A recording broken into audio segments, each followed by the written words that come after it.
Yo, YouTube, what's up with your boy? Sports and Fitness Rants. I'm back, guys. Click that like button. Subscribe to my channel. What's up, y'all? Welcome back. And welcome to another live edition. That's right, ladies and gentlemen. I'm back with another live. And I wasn't going to do this live. This is a, once again, spur of the moment type of live. It's a spontaneous live. I mean, I wasn't going to do this at all. But once again, I saw something that my man Charles over in the Dreamers Pro posted a video. And in the video, you know, apparently, I guess he's calling me a Kawhi Leonard hater. He shouted me out on there. He shouted out Ticket TV in his live stream. And apparently he has a big problem with people, you know, not celebrating Kawhi Leonard, I guess, enough for his liking. And once again, man, I felt the need to address some of the things that he said in his live show. And once again, I have to set the record straight here on Kawhi Leonard and, you know, Charles, man, and, you know, him being a fan of Kawhi Leonard. I get that, man. You're a fan of Kawhi Leonard. That's great for you, man. But once again, when you call me a hater or you're referring to people having Kawhi Leonard hate, you're missing the point here, especially the comment that I left on your post, because that seemed to be one of the things that he was confused about. And he seemed to be a little bit upset with all the people coming at him because of his Kawhi Leonard stuff. So like I said, guys, we're going to talk about it in this live stream. You know, some of the things that he said and what I had said on his post about Kawhi Leonard. Because remember, sometimes we forget, and these guys, they just talk because they're fans of a certain player or they come at you with that angle.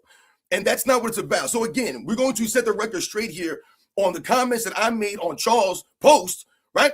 And the things that he said in his video. And once again, I'm going to break down Kawhi Leonard here. So maybe Charles can understand what I'm talking about here and what I'm saying. All right. And once again, I want to thank you guys, everyone across the world, everyone across the states, man, that's been supporting my channel. Once again, guys, like I said, I'm truly, truly humble. Much respect to all you guys, man. Like I said, it means a lot.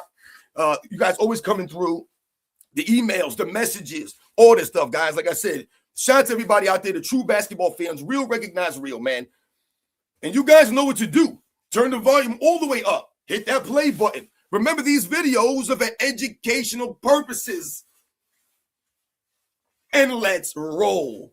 So, yes, guys, like I said, man, we are going to set the record straight once again on the Kawhi Leonard stuff. We are going to set the record straight on my man Charles over in the Dreamers Pro to help him understand what I'm talking about when I talk about Kawhi Leonard and what I meant when I posted on his channel about him jumping out the window on his Kawhi Leonard takes. All right, again. Once again, shout out to you guys, Roland Curtis. What up, man? Shout out to you for always coming through. All these weird accusations. Yeah, I know. I saw this weird stuff. I mean, do we even have to address this weird Michael Jordan stuff, man? Once again, shout out to Michael Jordan. Happy birthday to Michael Jordan. Happy birthday to anybody out there that's celebrating a birthday today. You guys know today's Michael Jordan's birthday. So shout out to him. Once again, I told you, and thank you to Michael Jordan for all the things that he did for us and always being there. Shout out to the Jordan Stopper. Charles Clear didn't listen to the entirety of your comments about Kawhi. I think you have given props to Kawhi over the time, but also held him accountable. Once again, shout out to the Jordan Stopper A2. You're on the money with this stuff. Like I said, we're going to go over these, you know, in detail more. And like I said, once again, I guess, set the record straight on Kawhi Leonard and explain, you know, my stance on Kawhi Leonard. I think maybe Charles is confused here. And I think a lot of people are confused with Kawhi Leonard because Kawhi Leonard's a confusing guy to root for. I told you, to me, he's unrankable in NBA's history. I can't rank this man. How am I supposed to rank a dude who misses all of these games? No one's ever doubted Kawhi Leonard's skills. And I think that's a problem for Charles. The point that he's missing here. No one's ever doubted what he can do on the court when he's on the court. The problem is guys are on the court. All right, so again, we're going to address some of these things. Shout out to Ivan 1294. Shout out to Croatia. All you guys out there. Mind of the North Star. Yeah, I know he's a Kawhi Leonard fan. And I said, I get that. You want to be a Kawhi Leonard fan? That's great. But don't call me a Kawhi Leonard hater because I ain't never been a Kawhi Leonard hater. I told you, man. The facts can't be hate. This is the same thing we talk about with LeBron James stuff, man. I'm giving the facts out here. Once again, shout out to Ant Weston. Thank you for coming through. You have this weirdo, Lewis. This guy loves my channel. Lewis, you admitted you didn't watch the game. Why are you speaking on it? Dude, I watched the Kawhi Leonard game.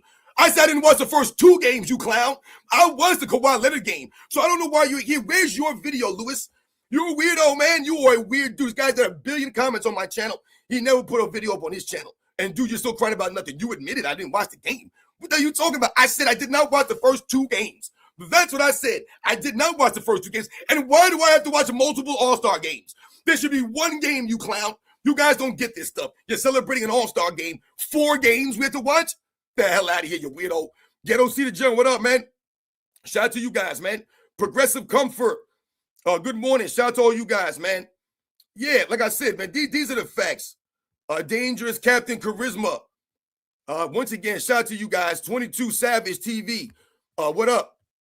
Once again, I know it's early in the morning, so good morning to all you guys. Maybe you're at work. Maybe you're getting ready to go to work or get ready to go to school, or maybe you have the day off. I'm off for a week, man. I tell you guys, I work for a school. So, whenever the schools are off for holidays or whatever the case may be, then I'm off also. So I'm off this week. So that's why I decided to do this live stream this morning. Like I said, spontaneously here. Because like I said, I was looking at Charles' video this morning of the live that he did, and he was talking about the Kawhi Leonard haters, right? And not just me, but he mentioned Ticket TV, and he mentioned a bunch of comments that he got on a post that he made about Kawhi Leonard. Now, once again, I saw Charles post after Kawhi Leonard's game, that game 3. I saw him post. And Charles over in the Dreamers Pro posted that performance by Kawhi Leonard in the 3rd game, meanwhile, okay, that game by Kawhi Leonard, he said was the greatest All-Star game performance in the history of the All-Star games. That's what he wrote. I didn't write that. That's what Charles on the Dreamers Pro wrote. He told us, and he posted that Kawhi Leonard's 31 points in 12 minutes is the greatest All-Star game performance in the history of the All-Star game. And I told him, you're jumping out the window. I said, you're jumping out the window. Come on, man. That was my comment I put. You are jumping out the window. Come on, man. And once again, there's the facts. You're telling me I'm supposed to believe that Kawhi Leonard in his performance is the greatest All-Star game performance of all time? Of all time? I'm not buying that, man. Come on, man. Yo, Charles, come on, man. You ain't calling me a hater, man. You ain't calling me a hater. And listen, this is no beef. We ain't beefing, Charles. We cool. I'm still subscribed to your channel. I'm always going to be subscribed to your channel. I'm always going to comment on your videos. I'm always going to support your channel. We cool. This ain't beef. But I just had to record straight here, man, because I'm not a Kawhi Leonard hater. And I saw people in your comments calling me a hater. People in your comments calling me a hater. They're jumping on the bandwagon. Once again, you started this. You put me in Ticket TV out there. And I told you jump out the window with the greatest performance in All-Star game history. I'm not buying that, man. So, once again, if you think that's the greatest performance in All-Star game history, then that's great. You can stand on that. I'm not going down, and I'm going with that ship. I'm not going down with that. So, once again, this is why we're here right now, just to make sure that people don't get confused in your channel, in your comment section about sports and fitness rant. Because like I said, I went to the comment section, and people, these weirdos out there telling me I'm a hater. People telling me that I didn't watch the game. People telling me I don't know what I'm talking about. And I've talked about Kawhi Leonard on this channel many, many times. I've covered Kawhi Leonard and some of the things that we've talked about over the years. And I've always given Kawhi Leonard his props. And I've always said, once again, to me, I've never doubted Kawhi Leonard's on-court game. Never doubted that man's on-court game. I don't think anyone's doubted Kawhi Leonard's on-court game. And how many times have I pumped up the 2017 Western Conference Finals when Kawhi Leonard was destroying the 2017 Warriors that everyone keeps trying to tell me are unbeatable? Kawhi Leonard was destroying that team with LaMarcus Aldridge. And I watched every minute of that game live until Kawhi Leonard went down. And you guys think it was a coincidence that Kawhi Leonard went down, and as soon as he went down, the Warriors came back and won that game? No, ain't no coincidence, because Kawhi Leonard was doing it on both sides of the ball. So let's not get it twisted here. I've given Kawhi Leonard his props. I've represented Kawhi Leonard many times on this channel. However, we have to, once again, keep it real here. And we have to hold these guys accountable for what they've done. I've told people, this is not a LeBron James hate channel. It's never going to be that. I'm saying the record straight on everything here. So I think sometimes, take my jacket off here, man. Getting a little hot up in here. Sometimes I think we forget this stuff. Like I said, I'm not here just to hate on LeBron James, man. So now let's think about this now. Once again, shout out to my man Charles for coming through. I mean, look at Lewis. Hey, yo, Charles, this guy right here, this dude Lewis, this is one of the guys, one of the clowns in your comment section. Hey, Charles, don't give this clown no energy. He doesn't appreciate today's NBA. Yeah, you're right. I don't appreciate today's NBA. What the hell are you talking about, Lewis? Hey, Lewis, if you do, I dare you to make a video on it. Make a video on this era of NBA. make a video and you explain to us why it's so great compared to the guys I grew up watching. I would love for you to do that, Lewis. But once again, Charles, these are the people in your comment section, weirdos like this dude Lewis, telling you don't give me no energy. I'm a clown now. Once again, I'm one of the most legit channels on here. You can say whatever you want, Lewis, but I got the facts, dude. That's why you're here. That's why everybody comes here. Because once again, I set the record straight. Everyone knows this, man. Once again, shout out to my man Charles. So, again, Charles, let's think about what you said here, right? Kawhi Leonard, the greatest performance in All-Star game history. I don't agree with that. And when I was watching your live this morning, you were talking about, how you were confused, how people were coming at you with the Kawhi Leonard hate, and that you didn't understand why. And I'm here to explain to you why. Because you jumped out the window. You're going overboard. You did the LeBron James fan stuff. You went completely overboard and celebrated Kawhi Leonard for one game. You guys realize that Kawhi Leonard, he played in 3 games, guys. You realize this, right? See, that's why I'm laughing about this. Guys, there were 4 games played. 4 freaking games, man. And you got people talking about, you didn't even watch the games. Why do I have to watch multiple All-Star games? I should only have to watch one All-Star game, guys. But I couldn't do that. I had to watch multiple All-Star games? No, I don't have to do anything. Once again, so let's think about this. 3 All-Star games that Kawhi Leonard played in, and we're only going to talk about the one game that he scored 31 points in 12 minutes. Fantastic for Kawhi Leonard. Kawhi Leonard's a great player. No one ever said he wasn't. But let's think about this now. How about the first game that Kawhi Leonard played in the All-Star game, right? The All-Star games. The first game Kawhi Leonard played, he went 2 for 7, 1 for 3 from three-point range, and scored 5 points in that game. They won that game. He had 5 points in that game. There's no knock on him and saying, it's an All-Star game. Who gives a damn? But the man was 2 for 7, scored 5 points. 5 points in that game. Okay, so once again, let's go to the other game now that Kawhi Leonard played in. Was just a one game. Let's go to the championship game. It's what I brought up in the comment section over there. The championship game. What did Kawhi Leonard do in the championship game? Because again, there were multiple All-Star games for whatever freaking reason.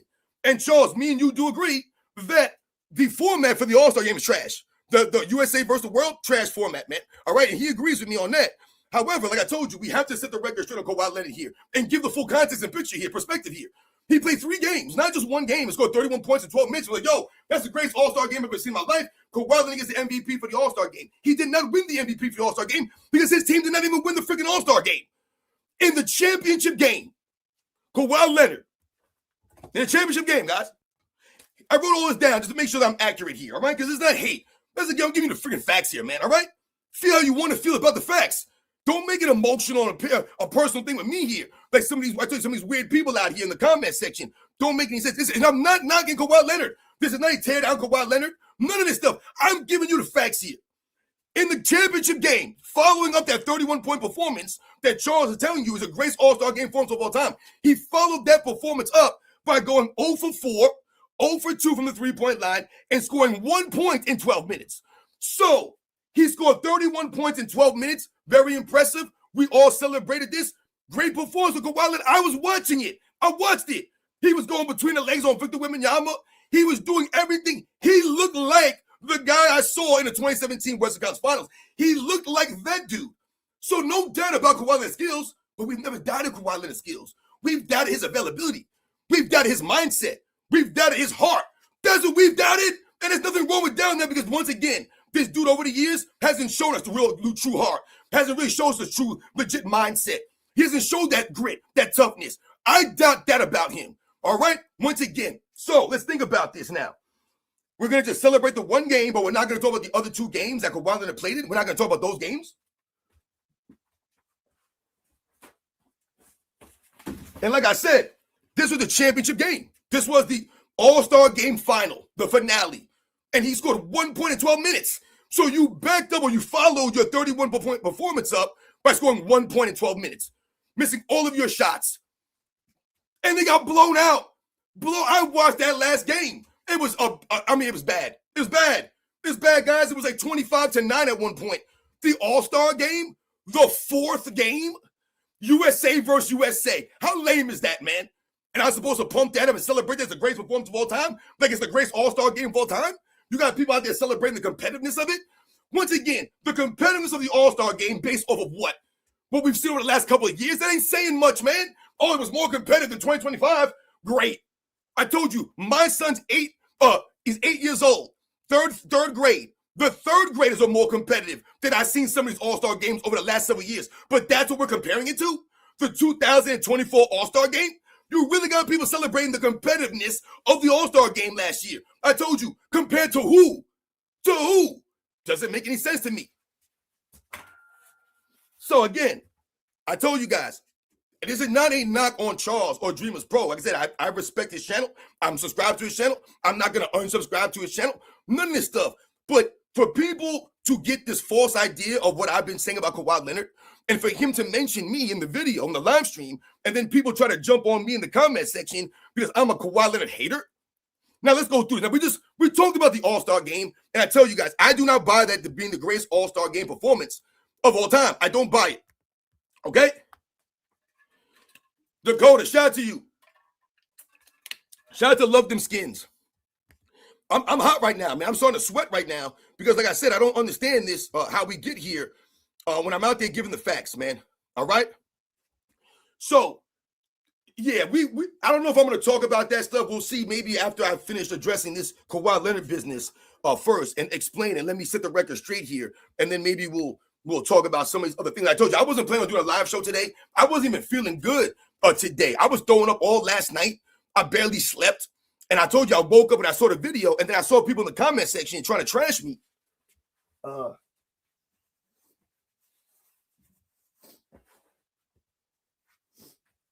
had to do a live about this briefly, man. All right, I had to. And like I told you guys, this is cool. We're not beefing. There's no beef here. There is no beef between me and Charles. I'm just trying to set the record straight here and get people to understand. Because I told you what people were trying to say in the comment section. They're missing the point here. And I think a lot of people miss the points that I've made because it's their favorite player. We see the Nicole Jokic people, how they get with me in the comment section, right? We've seen a lot of the LeBron James fans, how they get with me in the comment section. I've got the Kevin Durant fans coming at me, right? I got the Kawhi Leonard fans coming at me. So again, I'm keeping it consistent across the board. Across the board, James Harden fans coming at me, right? I've even had Steph Curry fans come at me from time to time in the comment section, right? All kinds of people that are fans of certain players, not of the actual game, not the actual league. They're more concerned about their play and what I've said about their favorite player. So let's think about what I'm talking about. And once again, shout out to Tiki TV because I was listening to him this morning because he was responding to a lot of the Kawhi Leonard stuff also and how, he talked about where was Kawhi Leonard in the championship game. He was nowhere to be found. So no one's going to post about Kawhi Leonard and what he did in the championship game. We're just going to talk about his 31 points in that pretty much meaningless game. What did that game mean? It didn't mean nothing. And you know what's really sad about the All-Star game format and what I was watching when Kawhi Leonard was doing what he was doing? Is I talked about it in the other live, right? The world team had to win by 3. What kind of Mickey Mouse nonsense is that? They have to win by 3. Like we're playing on the streets now? Oh, it's a win by 2 or it's a straight up? Like, I don't understand that. They had to win by 3, guys. So I'm sitting there watching Kawhi Leonard ball out. No doubt. He was hitting shots on Victor Wembanyama's outreached hand, right? I said he was going between the legs. He was doing his thing. Victor Wembanyama was trying to come down, and they were going back and forth for a couple of times towards the end of that game, right? And, they'd come down and make a 3. Then Kawhi Leonard would come down and make a shot, right? And it was going back and forth. And then I look at the screen, like I told you guys, and the bottom of the score says, world must win by 3 to advance. So I'm supposed to get pumped up for a Kawhi Leonard performance in a BS All-Star game with a BS format when the world team in this game has to win by 3? They have to win by 3. Why? Because the first game they lost, so they have to win by 3 now to make up the difference. It's weak ass stuff out here. So if Victor Wembanyama comes down and the world was up by 1, it didn't matter, guys. They had to win by 3. So it don't matter what Victor Wembanyama did. It don't matter what the players around the world were doing. They had to win by freaking 3, man. That is a lame as hell. That is weak. Weak ass stuff, especially when the Nicole Jokic ain't playing, right? Luka Doncic ain't playing. No Giannis, no SGA. I'm supposed to be impressed. That's the greatest All-Star game performance of all time. The hell out of here, man. Weak ass stuff, man. Come on, man. This is weak stuff, man. Come on. Don't make no sense here. So let's think about Kawhi Leonard here. Now, when the Kawhi Leonard fans, right, when they pump up Kawhi Leonard, and I know a lot of you guys are out there. I've seen you guys in my comment section before, right? The one thing you guys don't want to look at is the reality. right? And you guys won't hold Kawhi Leonard to a same standard you hold LeBron James to. And what do I mean? Let's compare Kawhi Leonard to LeBron James in LA. Just in LA, guys. Kawhi Leonard plays in LA, right? DeAndre Durham, what up, man? Shout out to you guys for coming through. Like I said, man, it means a lot for you guys to continue to come through. So let's, like I said, think about this. Let's compare LeBron James or Kawhi Leonard to LeBron James in LA. LeBron James came to LA, the Lakers, in 2018-19 season. We all know this. We laugh about him going there by himself, not bringing anybody with him, and then he activated playoff mode, and they did not make the playoffs. We laugh at that. The very next season, Kawhi Leonard came to the Clippers, guys. The very next season, he came to the Clippers. So, Kawhi Leonard has been on the Clippers, I want to say 6 seasons. Remember, he missed that one season with the knee injury. The whole season was that like 2022, I think that was. He missed the entire season. So, in LA, he's been there since 2020. So, 2020, 2021, until he missed the 2022 season, 2023, 2024, 2025, 2026. This is his 6th season in LA on the Clippers, guys. Can you guys tell me what Kawhi Leonard has won in LA? Can you explain to me what he's won in LA, Kawhi Leonard, compared to LeBron James? What has he won in LA? I'm asking. Has Kawhi Leonard won a damn thing in LA? He won a damn thing in LA, man. He didn't win a damn thing in the Clippers. And what do people talk about? Yo, he's been hurt. Exactly. This man's always hurt. He's always out. He's missing games all the damn time. So again, Kawhi Leonard to me has become unrankable in NBA's history against guys who played in the physical era. If Kawhi Leonard was hurt all the time playing in the 80s and the 90s, I could understand that more. I could see that more. The game is more physical. The game is harsher. The environment, the society, life was harsher back then. So I could see you being hurt or not being able to make it through a full season when the game is physical and guys are beating on you and knocking you down. I could get that more. Dude, you're always hurt in the weakest, softest era when the schedule's catered to you guys, when you're allowed to load manage. Once again, we can't knock Kawhi Leonard for low managing because he has legit chronic injuries, right? Once again, making excuses, not being held to the same standard as the other great players. So again, what has Kawhi Leonard won in LA? He's won nothing, guys. He won nothing in LA. And you know what's funny about that? And we talked about this before. When LeBron James went to the Lakers, what did I tell you guys the other day, right? When they try to say LeBron James saved the Lakers, what we know, in fact, is that LeBron James hurt and hindered the Lakers from getting other free agents. Nobody wanted to play with LeBron James, so you couldn't get Kawhi Leonard there. You couldn't get Paul George there. You couldn't get DeMar DeRozan there. You couldn't get Klay Thompson there. Remember, all these guys were rumored to want to go play for the Lakers because maybe that's their hometown, right? They wanted to go play there. But none of those guys went there when LeBron James went there. They went to the Clippers. So when we think about LeBron James in LA, what have we said? If it wasn't for Anthony Davis, right, then LeBron James does nothing in LA. And I think we all agree on this. Well, let's think about Kawhi Leonard and the players he's had on that team. Can you guys really sit there and are we going to act like Kawhi Leonard was in the Clippers organization these past 6 years with nobody there? Or are we going to sit there and act like that? There was no one in the Clippers. It was Kawhi Leonard by himself. He went to the Clippers by himself. Nobody went with him. He had to bail the Clippers organization out every single year and lift them to relevancy by himself?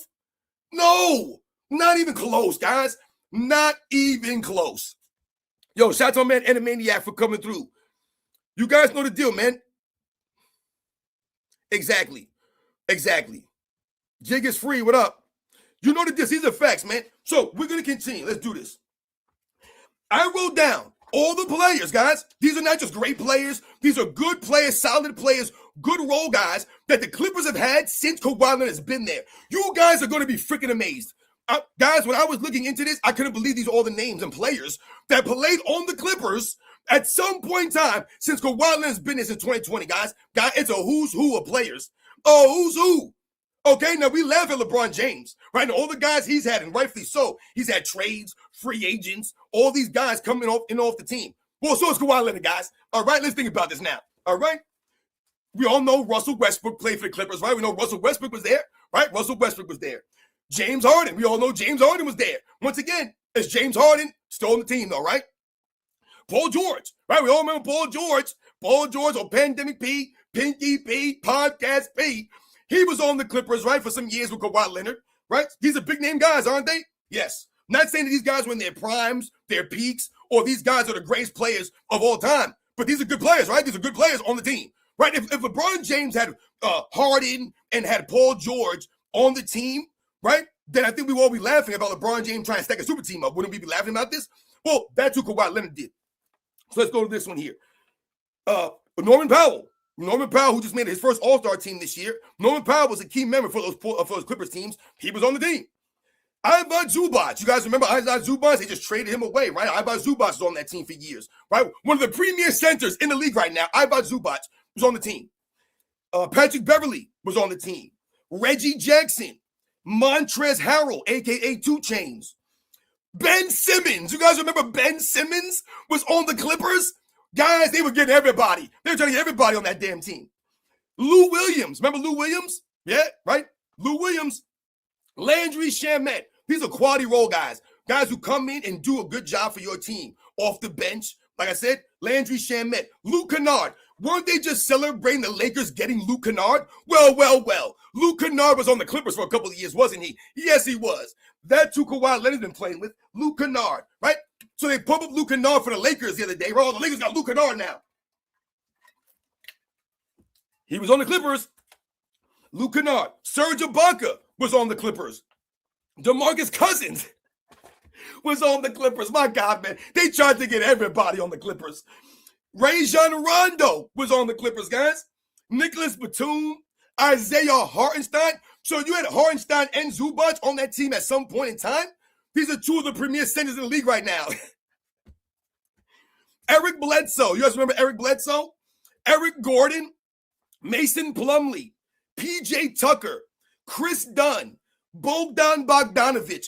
Guys, I think about some of those names I just read off. Those are all the guys that have played on the Clippers at some point in time. Come on, man. I mean, come on. All those guys were on the team. And again, I'm not saying those guys were all in their primes or those guys were all in their peaks.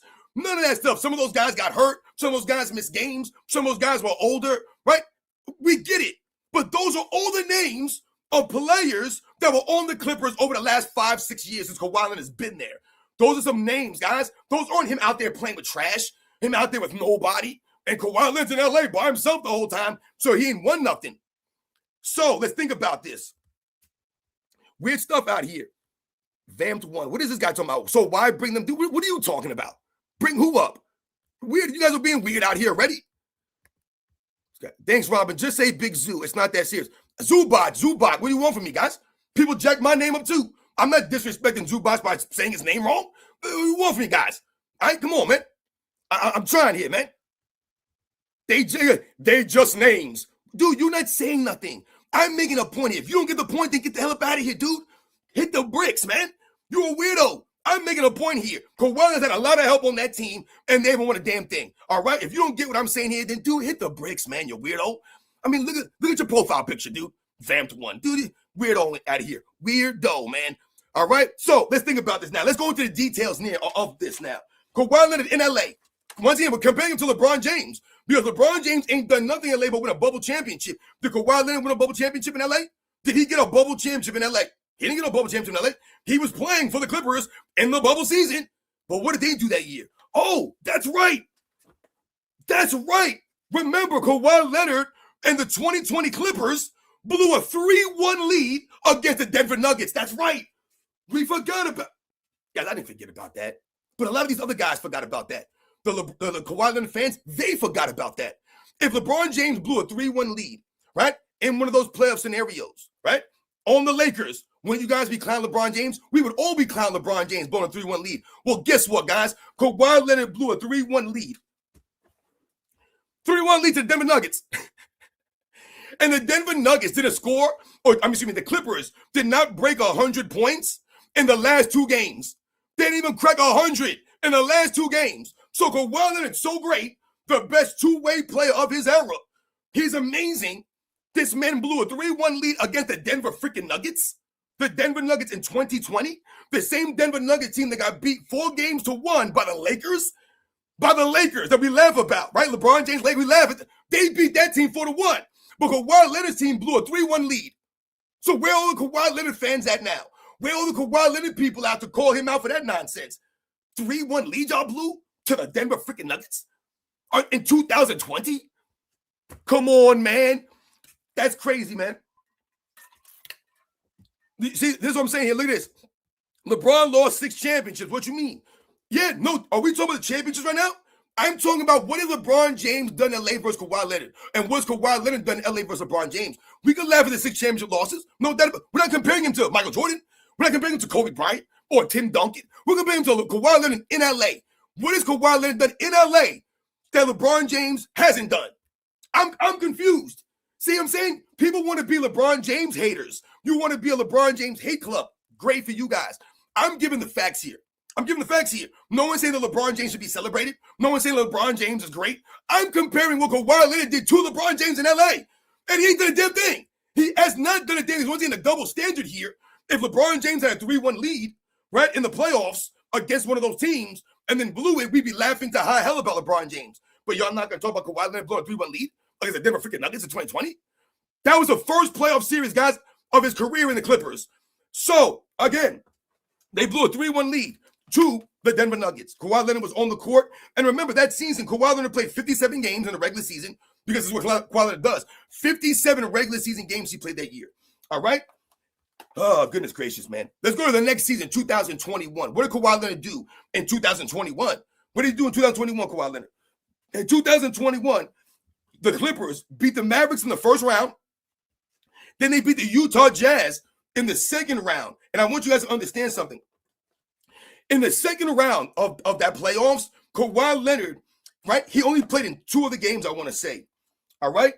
And they won the 2 last games of that second round without Kawhi Leonard, right? Because once again, Kawhi Leonard missed 8 playoff games that season. Second year in LA, he missed 8 playoff games that season. So again, they won 2 games of the final of the second round against Utah Jazz without Kawhi Leonard on the court. So his team is winning playoff games without him. They make it to the Western Conference Finals without Kawhi Leonard. Without Kawhi Leonard. But you got people out here talking about they're just names on a piece of paper. No, those guys were actually playing and having an impact. That's why I read those names off. So you guys can see the players that were around Kawhi Leonard when he's out there on the Clippers. This man has played a lot of really good players, some great players. And once again, he hasn't done anything in LA. So again, 2021, he missed 8 playoff games. Guys, how many games has LeBron James missed for the Lakers in LA? How many playoff games has LeBron James missed for the Lakers? How many playoff games has LeBron James missed in his career? How many, guys? He never missed a playoff game, LeBron James. You guys understand this? So again, we can laugh at LeBron James, and we do laugh at LeBron James because he's nowhere close to Michael Jordan. However, when you're talking about Kawhi Leonard, what he did in LA versus what LeBron James has done in LA, guys, it's not even close, man. And we all laugh. LeBron James has not done anything in LA. Well, Kawhi Leonard's done less, guys. He's done less. Less. How many division titles for Kawhi Leonard? How many conference championships for Kawhi Leonard in LA? How many MVPs has he won? You guys understand and realize that Kawhi Leonard hasn't made an all-defensive team, guys, since 2021? He hasn't made an all-defensive team since 2021. You guys realize that Kawhi Leonard hasn't made an all-defensive first team since 2017. 2017, guys, it was almost 10 years ago. All right, and what did I tell you guys about Kawhi Leonard when he was on the San Antonio Spurs? I told you guys, and I've said, and I've stated, to me, from 2014 to 2017, 4 seasons, 14, 15, 16, and 17. Those 4 seasons to me, that's peak Kawhi Leonard. To me, that guy had the potential and was on pace to be a top 10 player all time. In my opinion, that's what he was doing. That's what I watched him do on both sides of the ball. Guys, he ain't that dude. He ain't been that guy in a long, long time. In a long time. But people still try to act like he's that guy when he's healthy. No, he's very good still. Great when he's healthy, but he ain't that dude from 2017. He ain't that guy. So again, these are the facts out here. Listen, yo, you tripping. Tripping on what? That's your comment? I'm tripping? No, I got the facts here. That's the only thing you can say is I'm tripping. Dude, I'm breaking it down here. So again, they blew a 3-1 lead. In 2020 and 2021, he missed 8 playoff games. They won 2 without him and made it to the West Conference Finals without Kawhi Leonard being led by Paul George. Pinky P was leading the Clippers without Kawhi Leonard. These are the facts, guys. So again, let's go to the next season, 2022. Kawhi Leonard missed the whole year, right? With the knee injury, missed the whole season. Okay. 2023, Kawhi Leonard again plays 52 regular season games. 52 regular season games. 52 regular season games. So they lost in the first round to the Phoenix Suns that year. Remember, Paul George was hurt. No Paul George. And Kawhi Leonard that year, guys, I want you guys to understand. I wrote all this stuff down. He missed 3 playoff games. So if we think about 2021, he missed 8 playoff games. Now, remember, he missed 2022 season. Now, 2023, they lose in the first round, and he missed 3 of those games. He played in 2 of the 5 games, guys. So once again, now he's missed 11 playoff games now. 11 playoff games now, 2 seasons. 11 playoff games? Get the hell out of here, man. So once again, this is what happened. He played 52 games that year and couldn't even play the whole playoffs. Like, how are you missing all these regular season games, but then you can't be on the court in the playoffs? He said, nah, bro, you tripping because it's not that. What's not that serious? I don't even know what you're talking about, dude. It's not that. Detroit versus everybody. Oh, God, we got a Casino for Life clown here. Another guy, Detroit for life. Detroit versus everybody. You go talk to your boy Casino for Life because he represents Detroit. That's a clown show right there. Clown show. All right, so anyway, I don't know what you're talking about. I'm giving the facts. He ain't that serious. Then why are you here? If it ain't this, what the hell are you here, man? You a fool? Get the hell out of here, man. You guys are freaking idiots, man. You guys just comment to comment. You ain't saying a damn thing out here, man. Anyway, let's go to 2024, the next season. What did Kawhi Leonard do in the LA Clippers? What did he do for the Clippers? I'm still looking through these. I haven't seen a damn thing yet. I haven't seen him do a damn thing in LA. I'm just going through this right now and see nothing here. Let's go to 2024. He played 68 regular season games. Wow. Great for Kawhi Leonard. He made it over the limit, the minimum. Great for him. And once again, he missed 4 of the playoff games. So they played 6 playoff games. He missed 4 of them. Goodness gracious. I mean, my God, man. This is what we're talking about. Kawhi Leonard, right? So you play 68 regular season games, and then the playoffs come, and you miss basically all of the playoff games. So there's a running theme. So now, where are we at now? How many games has Kawhi Leonard missed in the playoffs, guys? How many plays? Because he missed 3. And I want you, once again, I wrote this down. I want you to understand something here. In 2024, he missed 4 of the playoffs, of 6 playoff games, guys. They won the first game without him. Then he played the second game, they lost. Then he played the third game, they lost. So they, once again, they were 1-0 without him in the playoffs, 0-2 with him. So the 2 games he played, they lost, guys. Then the 4th game, they won without him. And then they lost the last 2 games. They lost 4 games to 2. So again, what has Kawhi Leonard done for the Clippers? Nothing. He wasn't there for them when they needed him most. Wasn't there. So what happened last year for Kawhi Leonard? What did he do last year? 2025, Kawhi Leonard played 37 freaking games, guys. 37 freaking games last year? 37 freaking games last year Kawhi Leonard played. And I'm supposed to be celebrating this, man? And he played all 7 playoff games. You guys remember, they lost a 7-game series to the Denver Nuggets. And Kawhi Leonard played really good in that series. He was really good. Once again, this is the second series that you played all the games in the playoffs. 2 years since you've been in LA, you only played all the games in the playoffs twice. 2020 and 2025, guys. I'm supposed to be impressed with this? Absolutely not. LeBron James played 37 games. You guys were clowning him, right? We would clown LeBron James for that, right? Because they promote LeBron James' longevity, his durability, his toughness. 37 games for Kawhi Leonard, though. So again, how many games does Kawhi Leonard miss in LA? He missed more games than LeBron James in LA, but we clown LeBron James, right? Exactly. All right? I mean, these are facts. This is just the truth here. I'm not hating on this dude. I'm not making up a scenario. I'm not trying to get you guys to not be Kawhi Leonard fans. I'm breaking down the facts here. I'm holding the standard. If Charles wants to get upset because of a comment that I made and people are not trying to listen to what he's saying about Kawhi Leonard being so great, dude, that ship has sailed. Nobody wants to hear this crap. What are the Clippers doing this season? What are the Clippers doing this year with Kawhi Leonard? They do a damn thing, guys.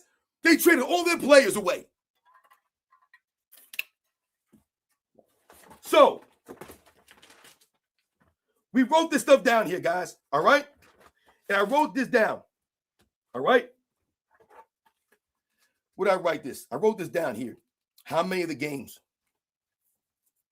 I'm trying to think here, man. So again, Kawhi Leonard never played 82 games in a season, guys. Never played 82 games. You know he's never even played more than 75 games in a season, Kawhi Leonard. Never once, guys. Not as a rookie, a second-year guy, a third-year guy. He's never played more than 75 games in his career, in a season. Never once, guys. All right, so again, we laugh at other guys for not playing 82 games.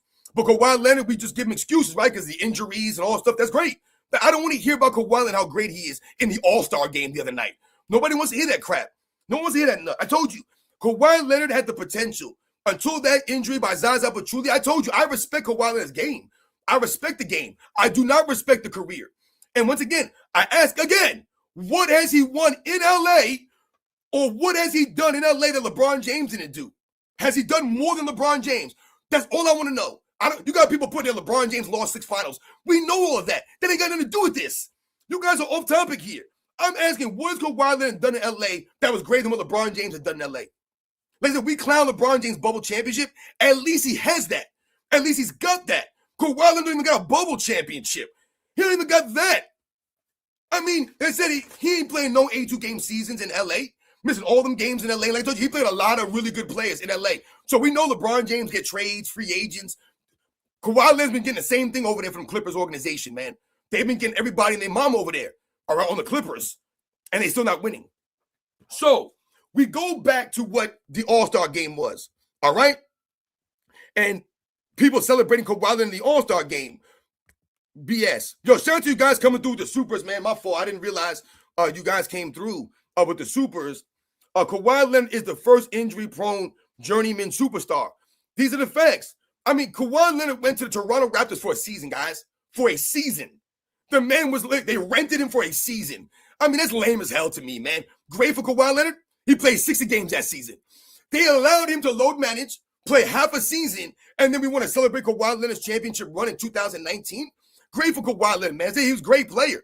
But come on, man, it's lame as hell. When a lot of the other great players were playing the entire season and playing the playoffs, they weren't resting here, load managing there. Remember Kawhi Leonard wanted his own private jet? He's a diva. Kawhi Leonard's a diva, y'all. He got max money contracts when he ain't playing max games. How is Kawhi Leonard getting all this money? How is Kawhi Leonard doing all these New Balance commercials? How do you have a commercial calling yourself a cyborg when you've never even played 75 games in a season before? But you're a cyborg? You missed all these playoff games. I told you, just for the Clippers alone, guys, Kawhi Leonard has missed 14 playoff games. 14 playoff games just for the Clippers. LeBron James has never missed a playoff game, guys. Never missed a playoff game, man. We can laugh at LeBron James all we want, and we do. He never missed a playoff game. Kawhi Leonard's missed 14 just on the Clippers. That is sad, but he's getting max money. He's getting commercials and endorsements. The hell out of here, man. Stuff is weak as hell. Shout out to my man, Animaniac, a true supporter of my channel. 21 months now. Salute Sports and Fitness Rants. I've been missing these live streams because my work schedule changed. I'm glad I caught you live. I told you, this is a spontaneous live. I wasn't planning on doing a live today. I was not. And then when I saw my man Charles do the live show, and, you know, he mentioned me in there and some of the comments I had made on his post, and I told you, he didn't understand, you know, the point that I was making here. He completely missed the point. And I told you, people trying to call me hater in the comment section. I'm not going to have that. There's no way in hell you can call me a Kawhi Leonard hater. That's ridiculous, man. Absolutely. I just broke down this man's entire career on the Clippers, his entire tenure on the Clippers. I broke it down to you guys. He's done nothing. He's done literally nothing, but he's got all his money. All the money, all the commercials, right? The shoe deal, but he's done nothing in LA. Nothing, guys. Zero. They haven't even made a conference finals with him. They made it without him. They haven't made an NBA finals with Kawhi Leonard. Wasn't he supposed to go to the Clippers and turn them into a winning organization? I thought that's why that guy Steve Ballmer was spending all his money on these guys, because they wanted to win, right? Didn't Kawhi Leonard make those commercials, right? The New Balance commercials about taking over LA. You guys remember those commercials, right? You guys were clowning. We were all clowning LeBron James. And we were saying, yo, Kawhi Leonard's coming for you, LeBron James. Those commercials were a direct shot at LeBron James. Did he come for LeBron James' throne? Did he take the throne from LeBron James? Did he do anything? No. He did less than LeBron James. Weak stuff out here. That's the facts. Once again, shout out to my man Animaniac for coming through. Shout out to my man Mark Book for coming through. Managed to catch a live. Happy birthday, Michael Jordan. Absolutely. Happy birthday to Michael Jordan. Like I said, shout out to Mark Book for coming through. That was another reason why I wanted to go live briefly, just so we can say thank you to Michael Jordan. Happy birthday to Michael Jordan. And like I said, set the record straight. Oh, man. Shout out to Praise and Don. Like I said, thank you for all you guys coming through. Kawhi was everyone's kryptonite from 2014 to 2017. Absolutely, man. He definitely was. And I've said it before. I've given Kawhi Leonard his props. I gave you guys props on that. I gave him props. His game, never doubted his game. I don't respect LeBron James' game. I do not respect LeBron James' game. I respect Kawhi Leonard's game on the court. I've always said that. So it's not about Kawhi Leonard's game versus LeBron James' game. To me, LeBron James can't shine his shoes at Kawhi Leonard on both sides of the ball. We've talked about this. But this is not about their games. This is not about their careers overall. We're talking about what LeBron James did in L.A. versus what Kawhi Leonard done in L.A. And when you compare the two 10 years in L.A., guys, LeBron James just did more. He just did more. And he hasn't done much. Still more than Kawhi Leonard, though, guys. Still more than Kawhi Leonard. And we're talking about all the games that Kawhi Leonard's missed. I'm not celebrating this man and putting him in a top 30 all time or, one of these conversations because of the games that he does play when he's playing. When we talk about Kawhi Leonard, we have to always say when Kawhi Leonard's healthy, when he's on the court, right? We have to preface those comments by saying that when he's healthy, the Kawhi Leonard's the most dangerous, lethal two-way player we've seen. When he's healthy, the problem is he's never healthy. He's always missing playoff games. If Kawhi Leonard was missing 30, 40, 50 games in a regular season, but he never missed a playoff game, then I can say, hey, you know what? He's load managing in the regular season, right? He's ducking the smoke in the regular. We'll still sweat him on that. He'll still take heat for that. But at least the man was there in the playoffs. At least he was there when it mattered most. So essentially, you could always lean back and say, listen, they rest Kawhi Leonard in the regular season. They low manage him in the regular season, so he's there for the playoffs. You can't even say that because he's missed the playoffs in every season he's been there except for 2. Come on, guys. Come on, man. Insane. In both of those seasons that he didn't miss a playoff game, both of those years, guys. Goodness gracious, man. Goodness gracious. I tell you guys all the time, man. They wasn't doing anything when Kawhi Leonard was there. They do nothing. So these are the facts here, guys. All right? So again, remember, this is not about, knocking Charles over in the Dreamers Pro. I tell you, I'm cool with him. It's not a beef. I was confused. And I told you, I want to set the record straight here because people are trying to tell me I'm a hater now. And Charles didn't understand, what people were trying to tell him as far as what he was promoting Kawhi Leonard for. You're trying to promote Kawhi Leonard's performance in the All-Star game as the greatest All-Star performance in NBA All-Star game history? That's BS, Charles. That's BS, man. If you want to celebrate Kawhi Leonard and say, yo, that was a great performance, one of the great performances that I've ever seen, then by all means, man. But for you to say that's the greatest performance that you ever saw, I'm going to challenge how many All-Star games you watched. I'm going to challenge and question this. Because to me, like I told you, when you think about some of the great All-Star games, and I'm not sitting here trying to argue what the greatest All-Star game performance was. That's not what it's about. Because there are a lot of great performances that I don't even know about probably before my time. However, how can Kawhi Leonard's performance be the greatest All-Star game performance all time when it wasn't even during the championship game that he had that performance? If Kawhi Leonard put up 31 points in 12 minutes in the championship All-Star game, once again, why do I got to talk about multiple All-Star games? Corny as hell. But if he would have done that, 31 points, 12 minutes, and they won the championship, and he's the All-Star Game MVP, then you can say, hey, man, that might have been the greatest performance I ever saw. That's not what happened, though. What did you give him, Kawhi Leonard? You got Kawhi Leonard had a really good game in one of the 3 games. One of three. I told you. Where was Kawhi Leonard in the other games? Where was he, guys? You know where he was? I'm going to read it off again. Game 1, 2 for 7. 1 for 3 from the three-point line. 5 points, guys. Game 3, 0 for the championship game. 0 for 4 from the field. 0 for 2 from the three-point line. Scored 1 point, guys, in 12 minutes. But we're going to celebrate 31 points in 12 minutes in a game that was not the championship game. And he was really good. Sensational. But I'm not celebrating and jump out the window. And I told Charles, you're jumping out the window, dude. Out the window. So, like I said, if Kawhi Leonard would have did that in the championship game, then maybe we could have a conversation. So, besides the one game that he did really good in, the other 2 games, he was 2 for 11, 1 for 5, and scored 6 points, guys, in 2 games. That's the greatest performance of all time, Kawhi Leonard. You can't just single out the one game and then forget the other 2 games and say that's the greatest performance I've ever seen. Now, I've told you guys before, for me, 1992 Magic Johnson, greatest performance I've ever seen in my life. Grace one. The man was 3 for 3 from three-point line, and he was hitting the shots when you needed Magic to hit him because it was magical, right? He was just turning around, hitting threes. He was going one-on-one with Jordan, one-on-one with Isaiah Thomas. He was voted on by the fans. Kawhi Leonard wasn't even voted on by the fans. Remember, Kawhi Leonard wasn't even voted, guys. So how am I a Kawhi Leonard hater when LeBron James got voted to the All-Star game? I made a video on it, and I said Kawhi Leonard should be in the All-Star game way before LeBron James. Way before LeBron James. So I acknowledged Kawhi Leonard and that what he was doing this season, and I said he should have been an All-Star over LeBron James, hands down, no doubt. And most people agree with that. So Kawhi Leonard wasn't even in the All-Star game originally, and I said that he should have been voted, hands down, over LeBron James. So now I'm a Kawhi Leonard hater because I don't want to celebrate his performance as the greatest performance of all time in a weak-ass All-Star game format when the best world players were not even playing. And like I said, shout out to Victor Wembanyama because he was doing his thing out there. But dude, where was Giannis? Where was SGA? Where was Jokic and Doncic? Where were these guys at? They weren't there. So really, how great's the performance? I don't know. Where was Kawhi Leonard for the USA Olympic team in the Olympics? Like, in the Olympics, where was Kawhi Leonard versus the world?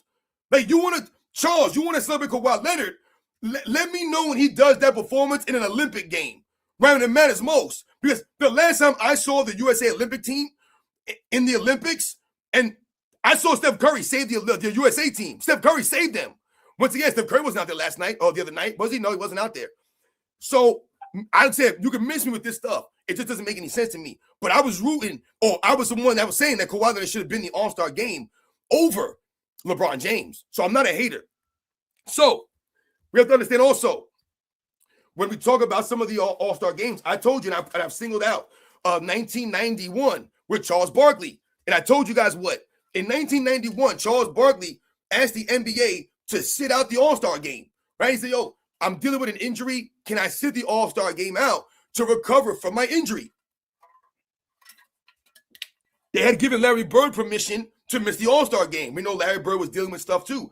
So they gave Larry Bird permission to miss the All-Star game, but they wouldn't allow Charles Barkley to miss the All-Star game. They would not allow him to miss the All-Star game. Did they do that for Luka Doncic? Did they do it for SGA? Did they do it for Giannis? Did they do it for Steph Curry? Did they make those guys play? Did they say, no, you got to play? They need you out there. The fans need you. The game needs you. So Charles Barkley he was forced to play in the All-Star game. But did Charles Barkley tell the coach, oh, listen, don't put me in there? Did he tell Phil Jackson that? Did he say, yo, listen, don't put me in the All-Star game.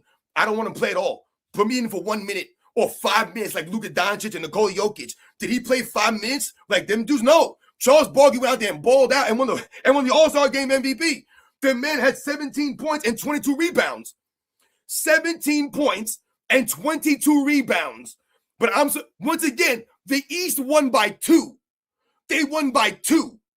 116 to 114. And I'm supposed to celebrate Kawhi Leonard. Once again, not even the championship game. I'm supposed to celebrate his performance as the greatest All-Star game performance of all time. And I'm a hater because I'm not going to jump on that bandwagon? Nah, man, stop. That's insane. Insane. We have lost our minds here. We're not keeping the facts to facts. And we're not remembering the NBA's history. We're not. We absolutely are not, guys. Remember Michael Jordan, 1997? The first triple-double in NBA All-Star game history. Not saying it's a big, huge deal, and that means anything. But it was the first triple-double in NBA All-Star game history. Just happened to be done by Michael Jordan, right? Not saying it's the greatest performance of all time or not, but once again, in a much more competitive All-Star game. All right? 2001, Allen Iverson. Remember Allen Iverson? We talked about this the other day, right? Allen Iverson led the greatest comeback in All-Star game history. The biggest comeback, the biggest deficit All-Star game history. Allen Iverson led that comeback along with Stephon Marbury. So we can argue that performance was a greater performance than Kawhi Leonard in a game where they were down by 20 in the fourth quarter. And they came back and won that. That wasn't Kawhi Leonard last night. If the USA team was down by 10 points, right? And Kawhi Leonard needed to hit all these threes to bring them back, and then they won the championship that way, then yes, you can say, yo, Kawhi Leonard, sensational. That's not what happened, man. That's not what happened. All right? It's not what happened, man. So again, great performance by Kawhi Leonard, but it ain't the greatest. It's not even close to the greatest. All right? Not even close. And like I said, what has Kawhi Leonard done, in his career since he's been on the LA Clippers? He's done nothing, guys. And we continue to celebrate Kawhi Leonard. So Charles started talking about Kawhi Leonard being the best two-way player in the league right now. The best two-way player in the league right now. And I'm not going to dispute that or argue with that. It doesn't matter. The problem with that statement is, like I told you earlier, Kawhi Leonard hasn't made an all-defensive team, guys. An all-defensive team since 2021. Guys, it's 2026.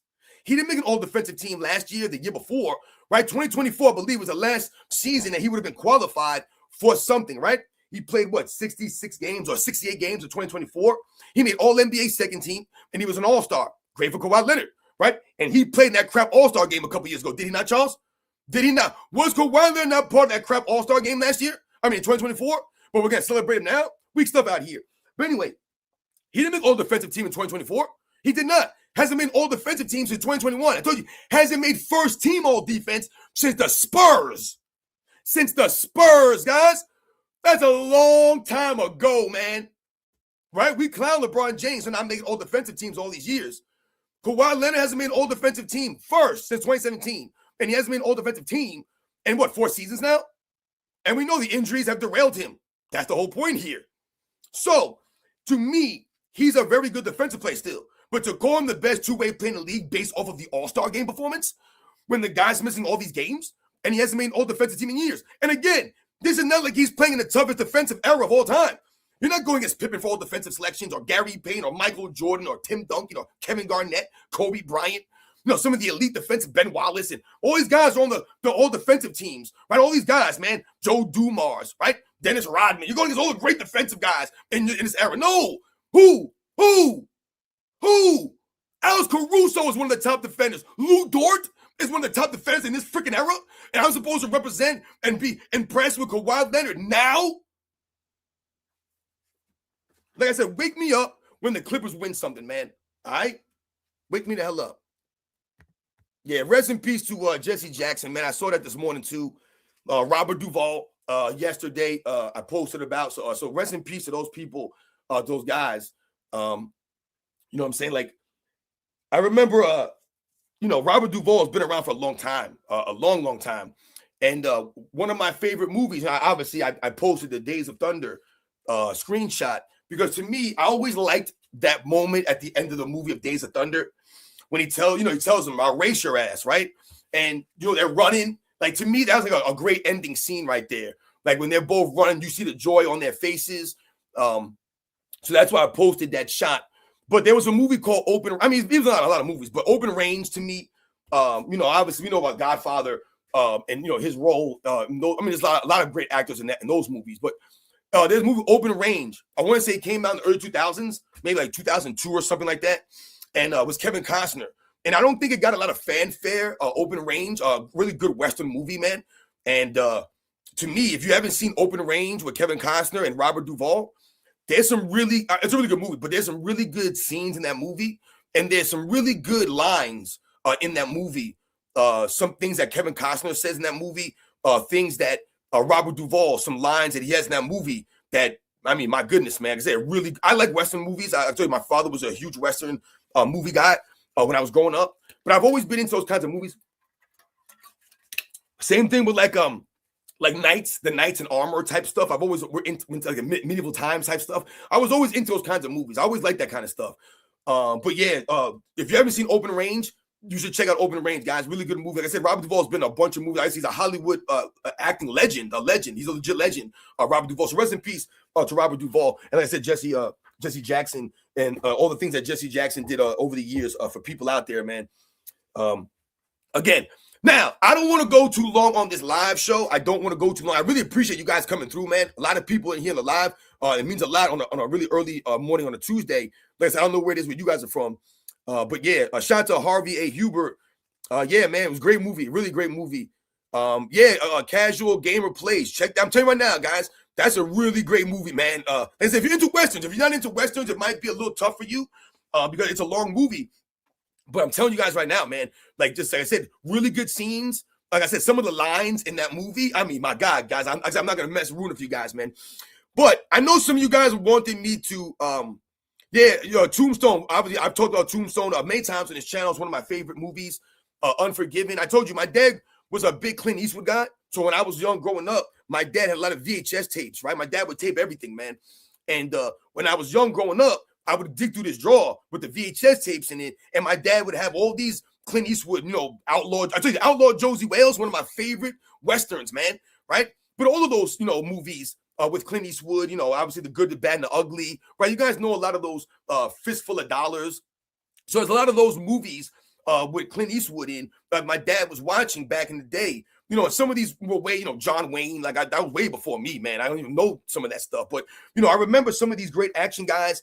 Sidney Poitier was a great action guy back in the day. Some people I grew up watching.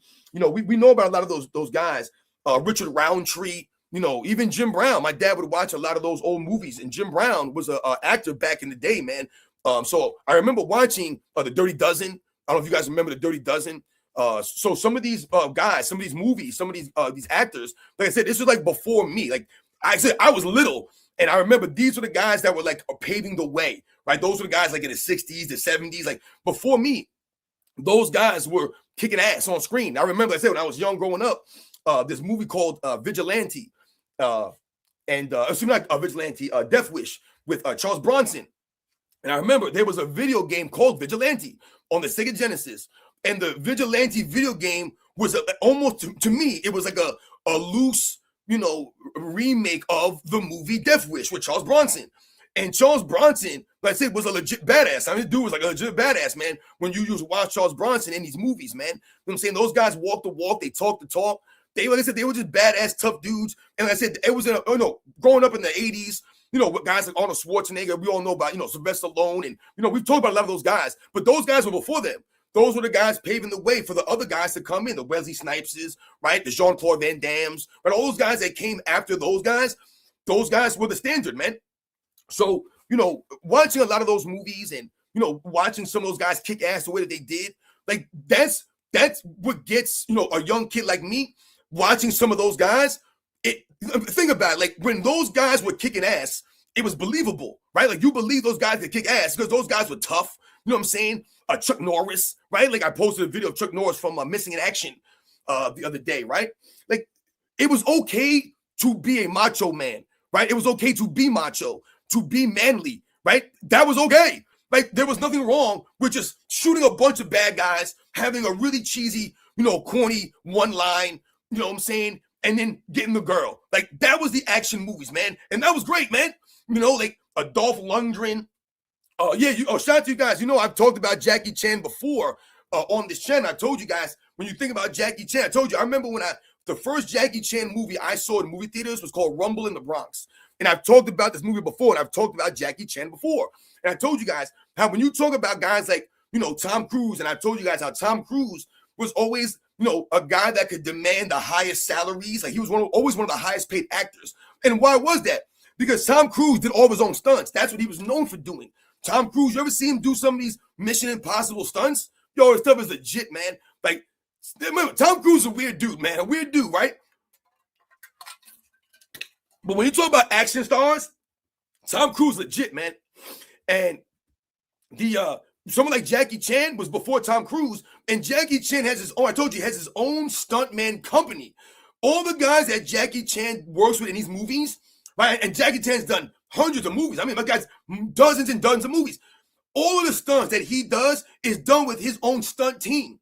He trains all of these guys in the Jackie Chan like stunt school or something like that. I don't know if he still has it, but I know he did have a stunt school. And all the guys that you would see in these movies, these Asian guys, they all work with Jackie Chan at the stunt school. They do all of these. I mean, I told you, when I watched that movie, Rumble in the Bronx, I told you I watched the making of it also, the behind the scenes of it.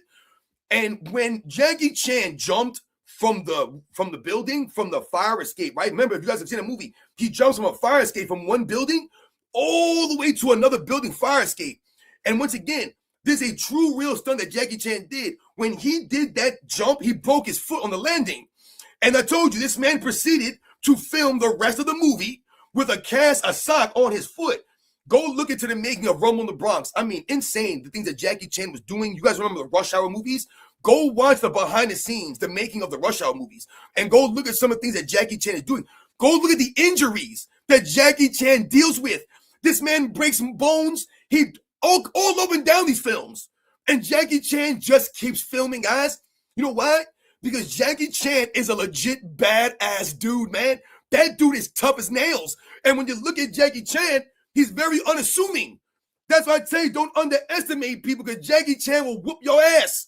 And I told you, the man is tough as nails. And he sings.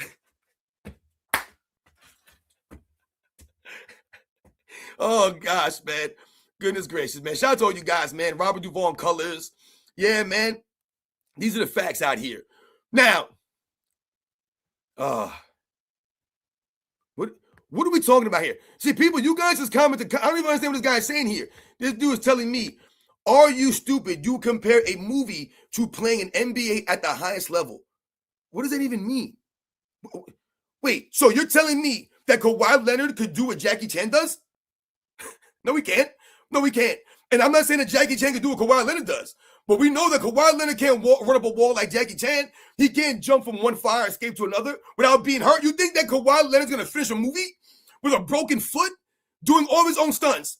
No, he's not. So once again, we're not comparing, Jackie Chan can dunk like Kawhi Leonard or shoot like Kawhi. We're comparing, or what I was talking about is the mindset of someone like a Jackie Chan, the toughness that you have to do this stuff.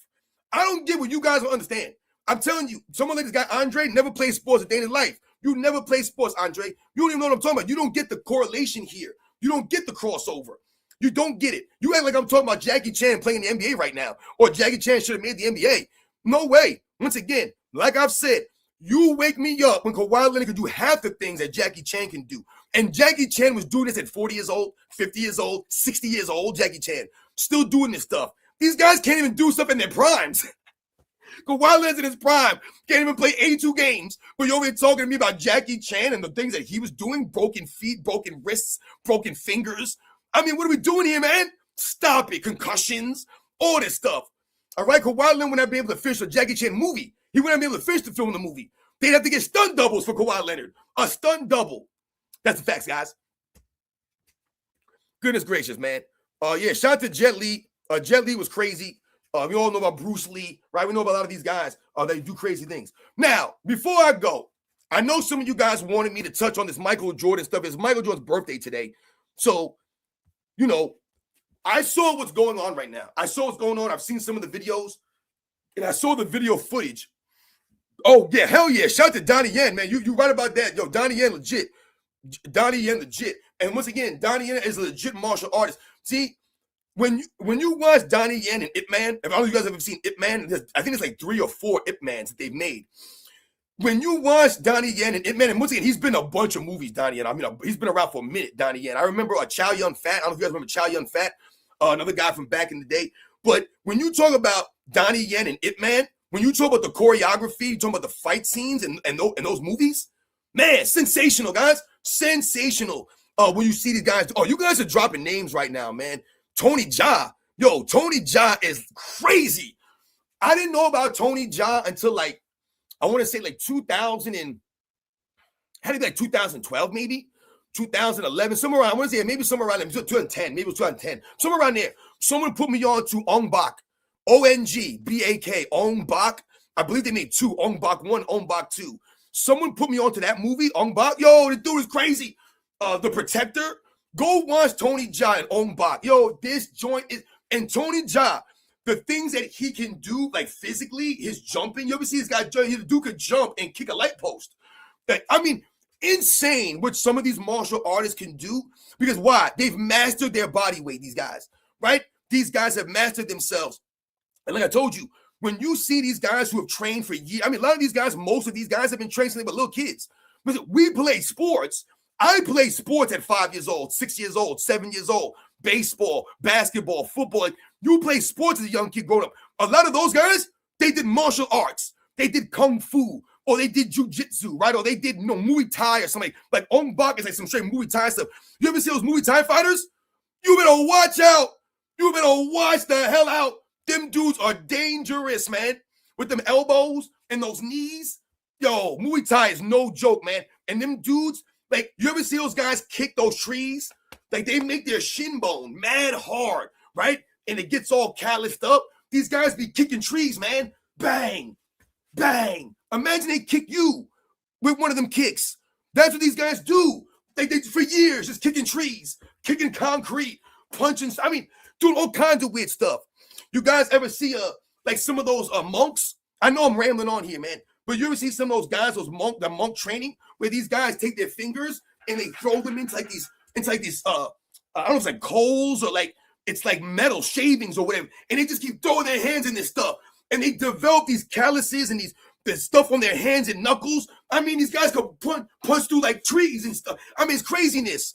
This is ridiculous amounts of training. So while, professional athletes and people like me and you, we're out on the block, we're going to the park, shooting around. You maybe go on the driveway, you know what I'm saying, wherever it is, and you're shooting around, you're doing this, you're doing that. Them dudes are karate chopping trees and kicking trees. Like I said, hitting their hands on stone.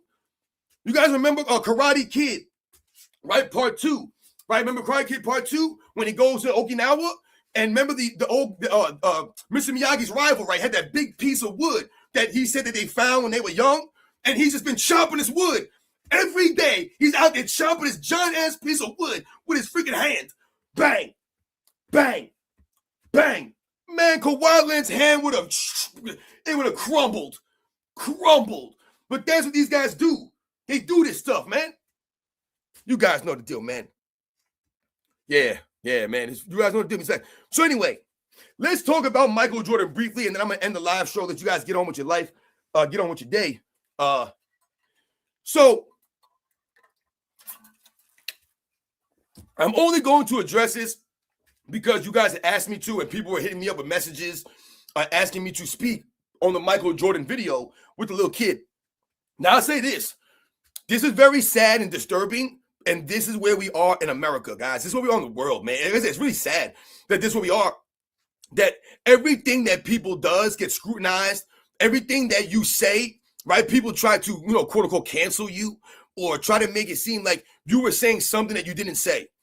And what's really sad is that, when we talk about Michael Jordan and what I've seen, Michael Jordan, I told you guys, is held to a higher standard, right? Because he's Michael Jordan. And we get that. And I told you guys also, I don't know Michael Jordan personally. I never had, never claimed to. And I told you guys, this is not about Michael Jordan, the person. This is about Michael Jordan, the basketball player. And I've told you guys, I owe Michael Jordan, the basketball player. I owe him. So when I make these videos and we're setting the record straight, we're stopping the lies and the narratives. This is not about Michael Jordan, the husband. This is not about Michael Jordan, the father. This is not about Michael Jordan, the best friend. It's not about any of those things. Michael Jordan, the businessman. I don't know him like that. I do not know him. I told you, I've never once came on here and told you guys that I'm raising my children the way Michael Jordan raised his kids. I've never come on here and told you guys I'm being a husband to my wife and I'm being a father to my kids the same way that Michael Jordan is a husband to his wife. That's not how I'm doing it, right? I've told you, I've never approached my everyday life, right, based off of how I think Michael Jordan would approach his everyday life. Now, I've told you guys, there are things that I can take from Michael Jordan, the basketball player, and once again, you can apply this to your everyday life. We talked about Kobe Bryant and the Mamba mentality, how that is not just about basketball, not just about sports, but how you can apply the Mamba mentality to everyday things in your life, your work, your relationships, right, how you are as a parent. All of these things you can apply the Mamba mentality to, just trying to be a better version of yourself every single day. So when we talk about Michael Jordan, right, and the mentality of Michael Jordan and, right, his approach to the game, these are all kinds of things that we can take from Michael Jordan. That's why you can be the Michael Jordan of. You can be the Michael Jordan of. You ain't got to play a lick of basketball. You ain't got to be a professional athlete. You have to be an athlete in general. I told you, you can be the Michael Jordan of anything, guys, because it's about your approach, right? And it's about how you, once again, go about this stuff, the standard you hold yourself to. So when we think about this scene that I saw, and I saw the video, it's, I'm looking at some of you guys' comments here, man. Yeah. See, so anyway, right. in the video, I saw about 2 or 3 different videos and different angles on this. Now, when I first saw, I think it was like 2 Raw, I think Ticket TV, I think Dreamers Pro did a video on this. When I saw people talking about this, I was like, what the hell's going on here? Like, this is where we're at now? And then when you see the video, guys, come on, man. There's some weird stuff out here, guys. I'm going to see if I can find a screenshot. I took a screenshot of some of the comments that people were making, guys. Hold on a second, guys. Let me see if I have the screenshot still. I thought I took a picture of this and saved it, which somebody wrote. Okay, yes. So, again, I was on Instagram earlier, right? And all this stuff was floating around, right? I was on Instagram Threads, right? Which is a really weird place to be. Instagram Threads, weak stuff out here, man. It's like Facebook Sports, right? Or TikTok Sports. It's weak stuff out here, really weird. Anyway, I was on Instagram Threads this morning, and a video popped up. That's why I clicked on it, of the Jordan incident. So somebody was posting a video and basically saying, if you guys think that Michael Jordan was trying to do something perverted or something like that, and this is the video that you're getting this from, weak stuff out here. It doesn't make any sense. Like I said, this is a sad reality of the world that we're living in right now. People are always trying to read into and look into things more than they really are. It's not even there. But this is what they're trying to do. Why? Because it's Michael Jordan, guys. And why do I say that? Because what I've noticed is that you have the weird LeBron James fans trying to use this in the GOAT debate. So now they're telling you, oh, Michael Jordan's not the GOAT. He's no way he could be the GOAT of LeBron James because LeBron James will never do that. So now Michael Jordan's a weirdo now. They're trying to make Michael Jordan to be a weirdo when we all know that Michael Jordan's not like that. I don't know what Michael Jordan is like, but I've never once heard anyone accuse Michael Jordan of anything like this before. Also, if Michael Jordan was really in his mind thinking that he was doing something wrong or was doing something wrong, why would he then use that platform to do this? It doesn't make any sense to me. You're telling me that Michael Jordan's going to, do whatever, fondle some little kid in front of millions of people, thousands of people. I mean, guys, it's the Daytona 500. The Daytona 500. You guys understand it's one of the biggest races in all of NASCAR? I mean, my goodness, guys. So they win the Daytona 500.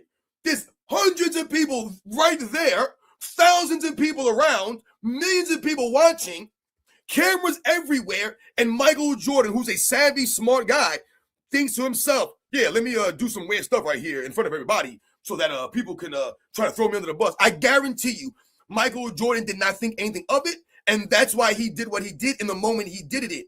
There's no way Michael Jordan could have thought that he was going to do that with that little kid in that scene or in that moment and then have to turn around and hear people calling him these weird names, these weird things that don't add up. So if you don't like Michael Jordan, that's great. You don't have to like Michael Jordan. You don't have to think Michael Jordan's greatest of all time. None of that stuff.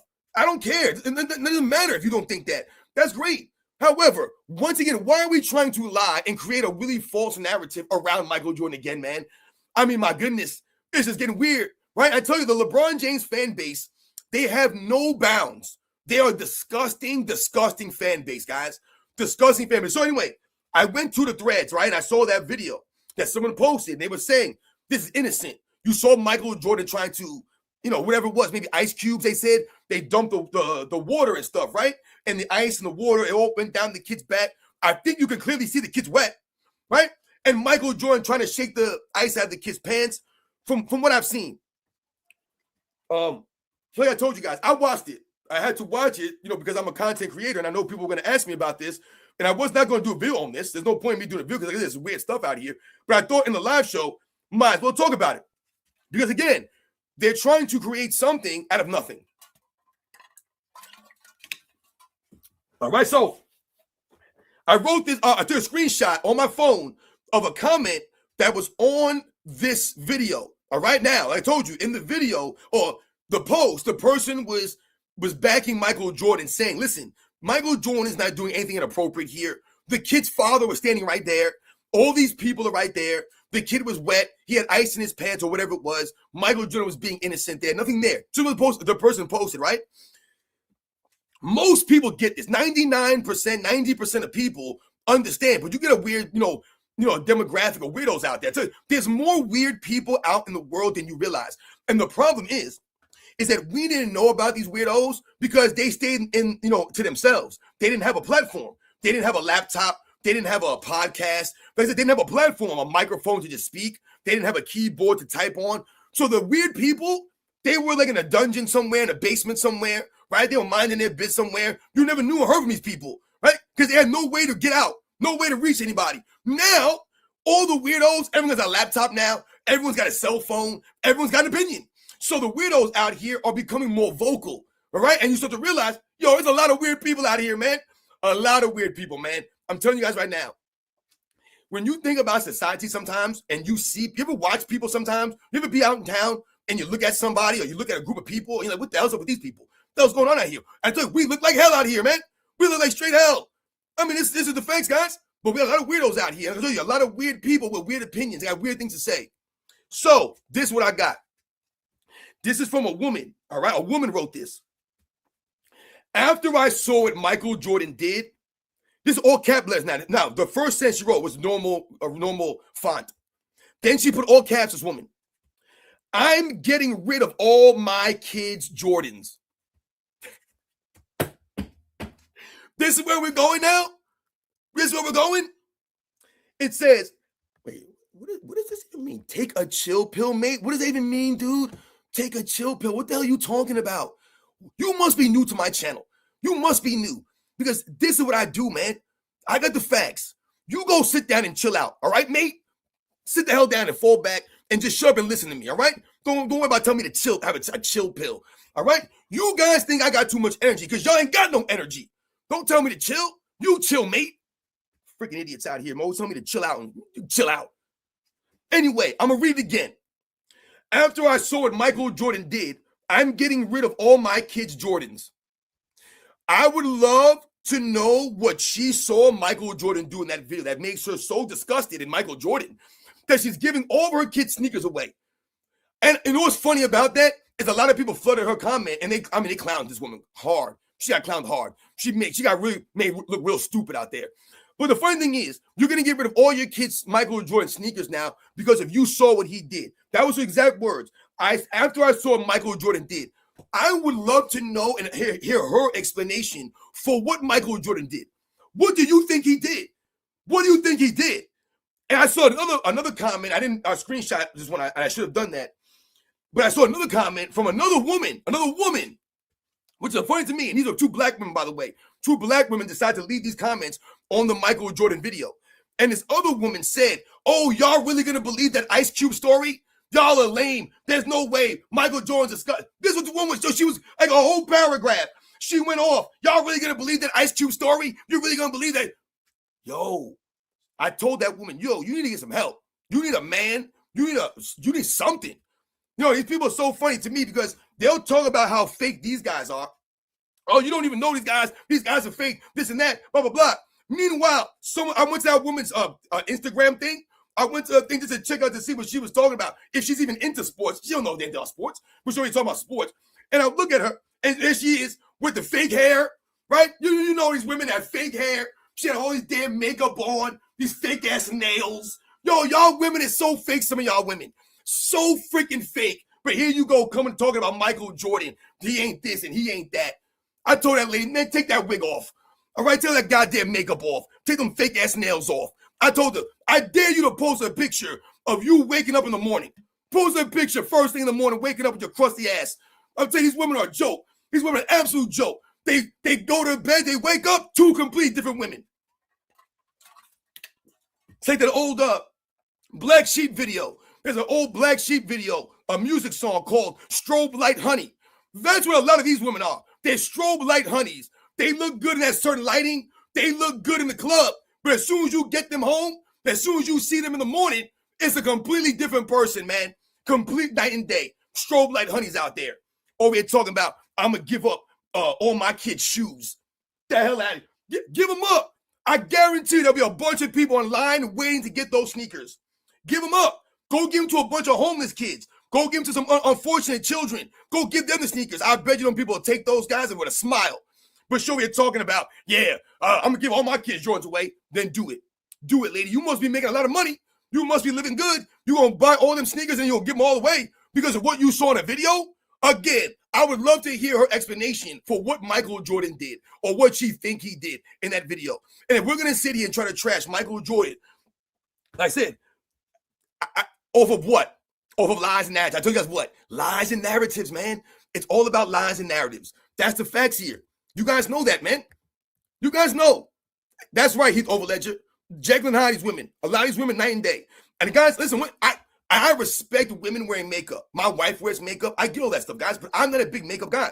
And my wife knows that I'm not a big makeup guy. I've never been into women that wear a crap ton of makeup, that try to change their contour of their face and shape their nose a certain way. I ain't fans of none of that stuff. That's you're fake as hell. Don't be hiding your real looks from me. Damn it, you ain't gonna surprise me. You know what I'm saying? Like that movie, I'm Gonna Get You Sucker. You guys remember that movie, I'm Gonna Get You Sucker, right? He brought that lady up to the room, right? Remember she took a leg off, she took a wig off, she popped her boobs off, she took her butt off. All this stuff, guys, that was in the 80s, man. That was the 80s. And that stuff is even truer today. Truer today. Women got waist trainers on, butt lifts, breast implants. They getting needles in their face. They're putting stuff in their lip. You ever seen women? That's how women walk around now. And they think they're cute. Ladies, you don't look cute. You look terrible. Out here looking like a bunch of weird looking Joan River type women. You ever seen Madonna now? Have you seen Madonna now? Have you seen her? Madonna used to be a sex symbol, guys, back in the 80s and 90s. When I was young growing up, Madonna was like that. All right? You see her now? Yo. Madonna is scary looking. Madonna looked like one of them characters from the Genesis video. Remember that Genesis video? World of Confusion? Madonna looked like one of them characters, man. She looked crazy, man. Like straight crazy. I mean, my God. But anyway, I said, these women be putting their stuff in their lips. They be putting stuff in their cheeks. They be getting their cheekbones raised. They be getting their jawline shaved. People do this stuff. Are you kidding me? God damn it. You got people out there taking Ozempic, like cheating the system. You know, I mean, all you're doing is making yourself more sick. Health and fitness is supposed to be health and fitness. It's supposed to make you a better version of yourself. But instead, we want to take shortcuts there and think that we're going to get the results, like real, true results. No, you're not. It's fake as hell. It's fraudulent. All of it is fraudulent, guys. Don't make no sense, but people out here doing this stuff. Like I said, everything is fake to tell you that you're not tall enough to date her. I'm not tall enough to date you. You got women that talking about, yeah, you got to be 6 feet tall to date me. Guys, I'm 5'9", man. And once again, I'm not short. I'm an average height person, guys. Average height person. I've known people, some of my friends, 5'5", 5'4", right? And women won't talk to them. So women will have these standards, right? These weird things and conditions that you have to meet in order to date them. You got to make a certain amount of money. You got to be a certain height. You know what I'm saying? And then the women will turn around and get mad at us because we don't want y'all to be looking like a bunch of weirdos out here. I mean, I don't get it. Like, again, are guys going out there and getting stilts put in their legs? Maybe they are. I don't know. But that would be the same equivalent, basically. It would be like a bunch of grown-ass men who are so insecure about their height, right, that they got to go and implant metal poles in their legs so they can be taller. And I'm pretty sure you could probably go get that done. But who's doing that stuff, man? If you're doing that or you're thinking about doing that, don't do it, man. Don't even think about doing that. I remember, I think it was MTV some years back where they had that one guy that was trying to be like a bodybuilder, right? And he got calf implants. The man actually got his legs, his calves cut open, and he got calf implants. What?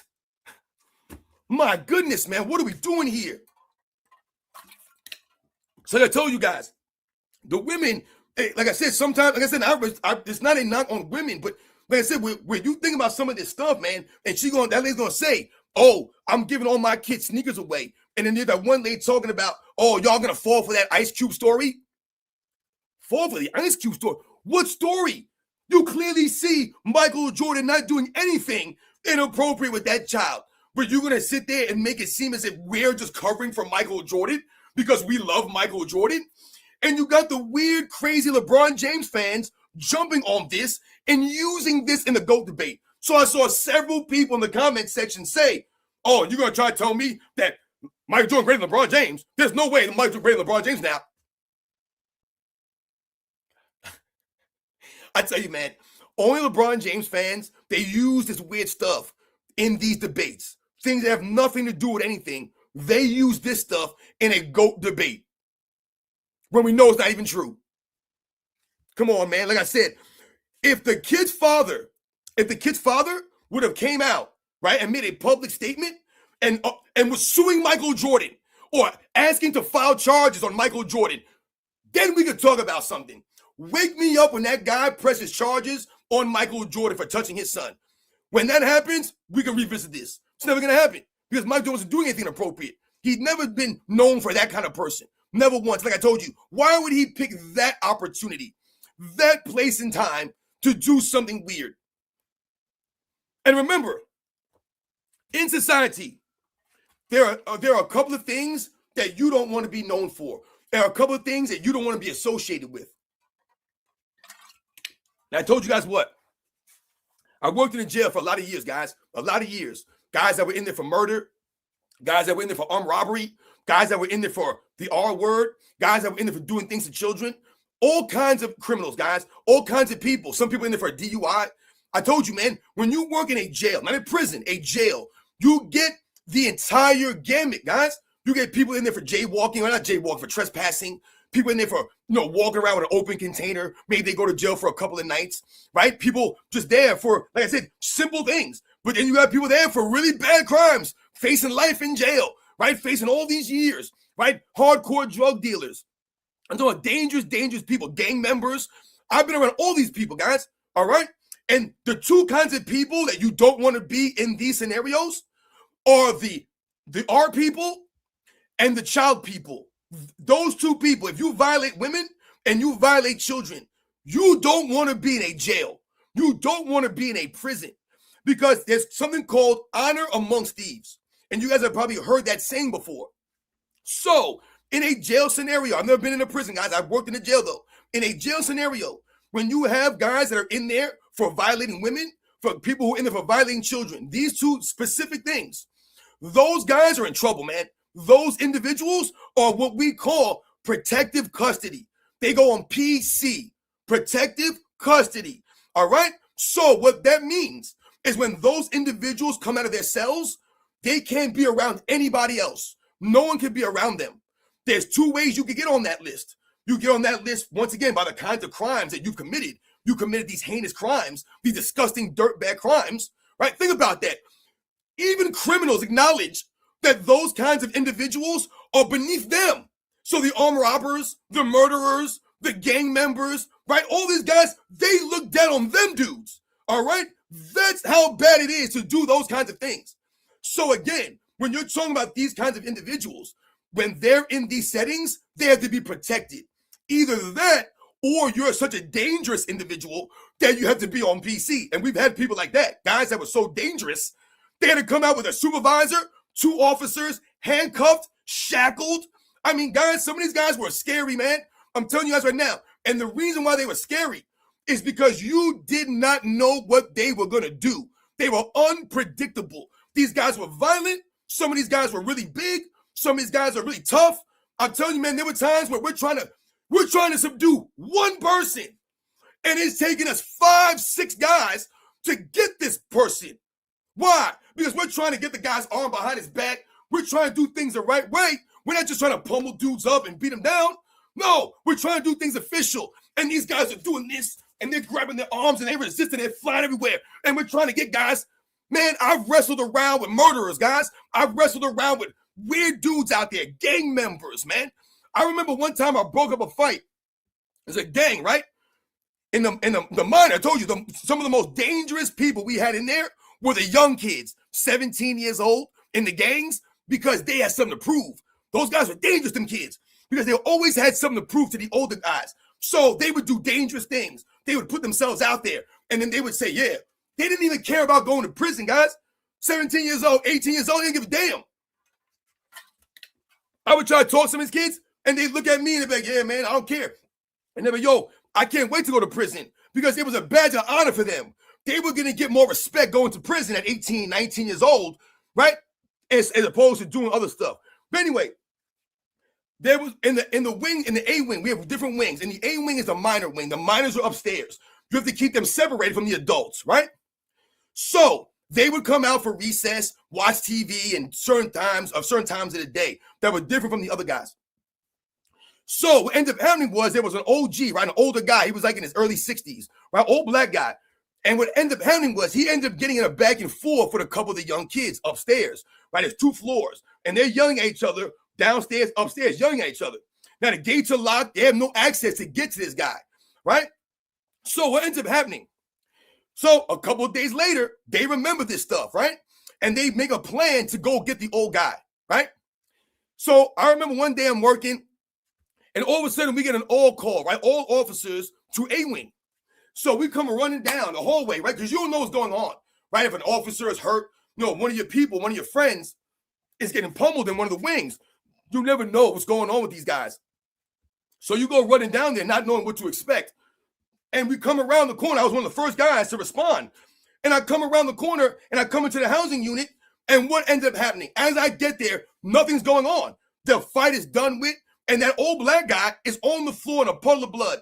In a puddle of blood, guys, they beat the hell out of that man. This dude was like 63 years old, guys. Old ass black dude. They beat him senseless, man. I mean, beat him.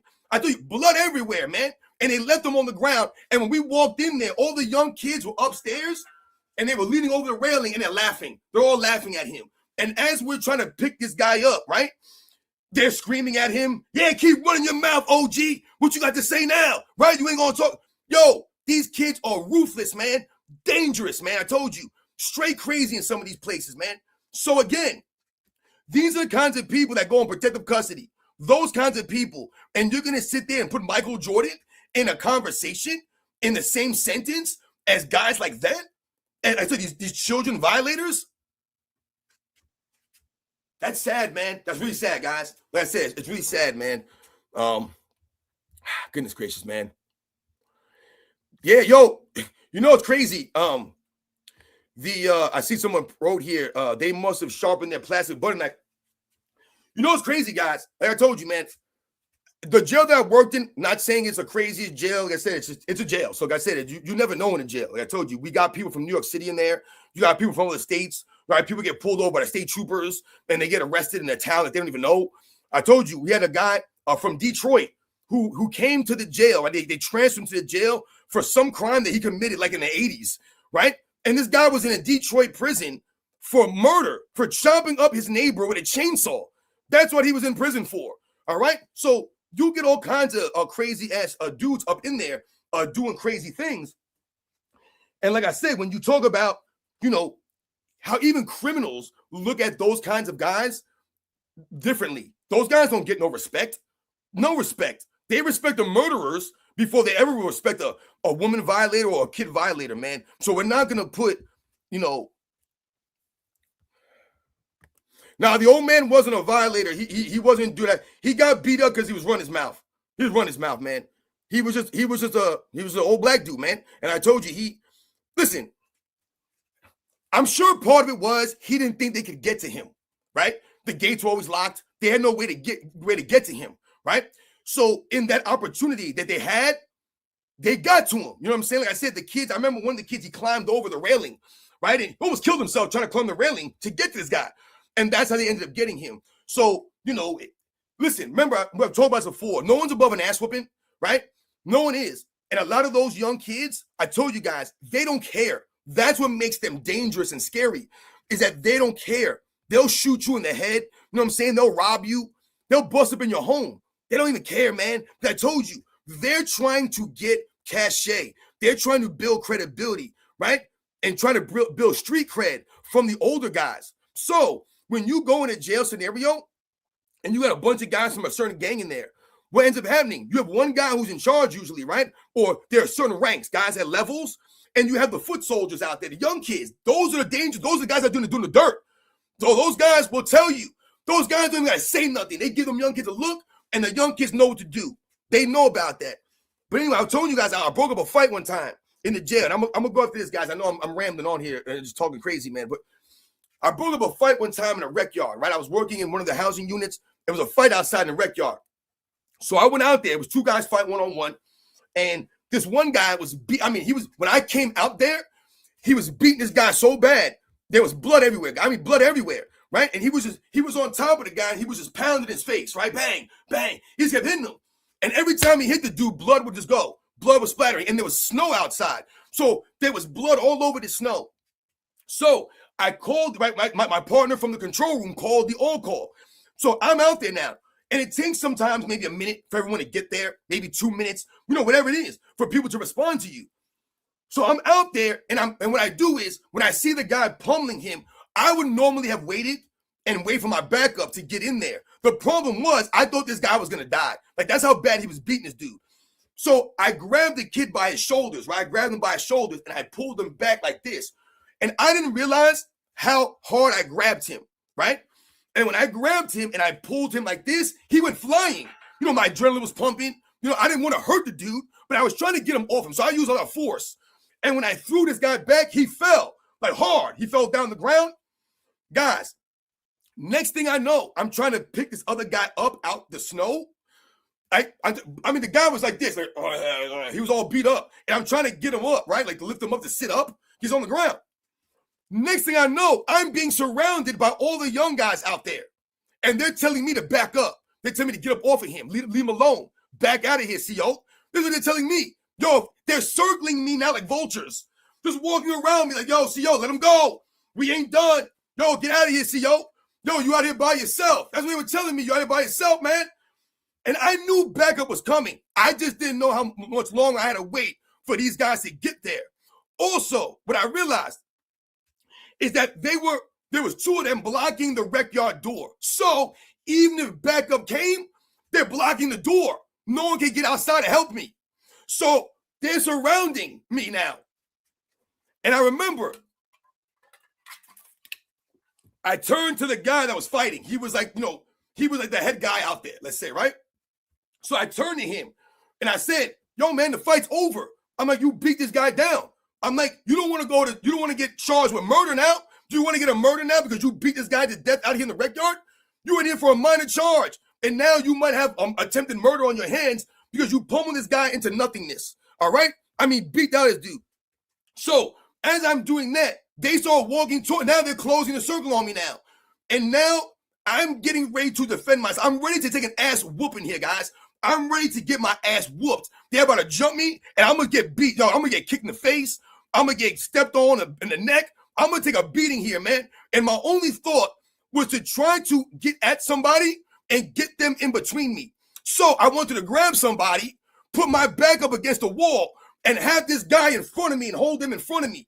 Again, I don't know if guys had sharpened shanks. I don't know what was going on out there. I was breaking up a fight. I told you I walked into a hornet's nest. So now the officer, my backup is there now, right? And the backup is trying to get outside, but these fools won't get out the way of the damn door. So now you have officers trying to bust the door in, right? And these guys are on the other side trying to push against it, and they're trying to push outside. And now I got dudes coming up to me, and I'm backing up against the wall now. And everybody's like, yo, man. So now the dude that was fighting, he tells me, yo, I don't like the way you grabbed me. That's what he says to me, yo, don't ever grab me like that again. And I was like, yo, I was trying to break the fight up, dude. He's like, nah, man, you don't have to grab me that hard. That's what he said to me. You grabbed me way too hard, man. And I was like, dude, I grabbed you with the appropriate amount of force. All right? Don't get upset about this. And I'm trying to basically explain to this fool, like, listen, dude, I just helped you out there. Right? So eventually they bust the door down, right? They get the door open, right? And we get the situation under control. But these are the kinds of scenarios that you can end up in just because you're doing your job. And these are the kinds of guys that were in the jail scenario. But even guys like that, no one had respect for the women violators or the kid violators. No one respects them dudes. Nobody does, guys. That's the bottom of the barrel in society. Bottom of the barrel, guys, in society of those kinds of individuals. So we're not going to do this Michael Jordan thing. Absolutely not, man. Yeah, man, I'm telling you, it's crazy, man. They used to sharpen their toothbrushes against the wall in the rec yard, right? And I remember one day, I'm looking out the window, right? Because, you're in the control room, and every once in a while, you're supposed to look outside and make sure these guys aren't doing anything crazy out there, right? So I'm looking out the window. They can't see me, but I can see them, right? They can't look through. I can see them, though.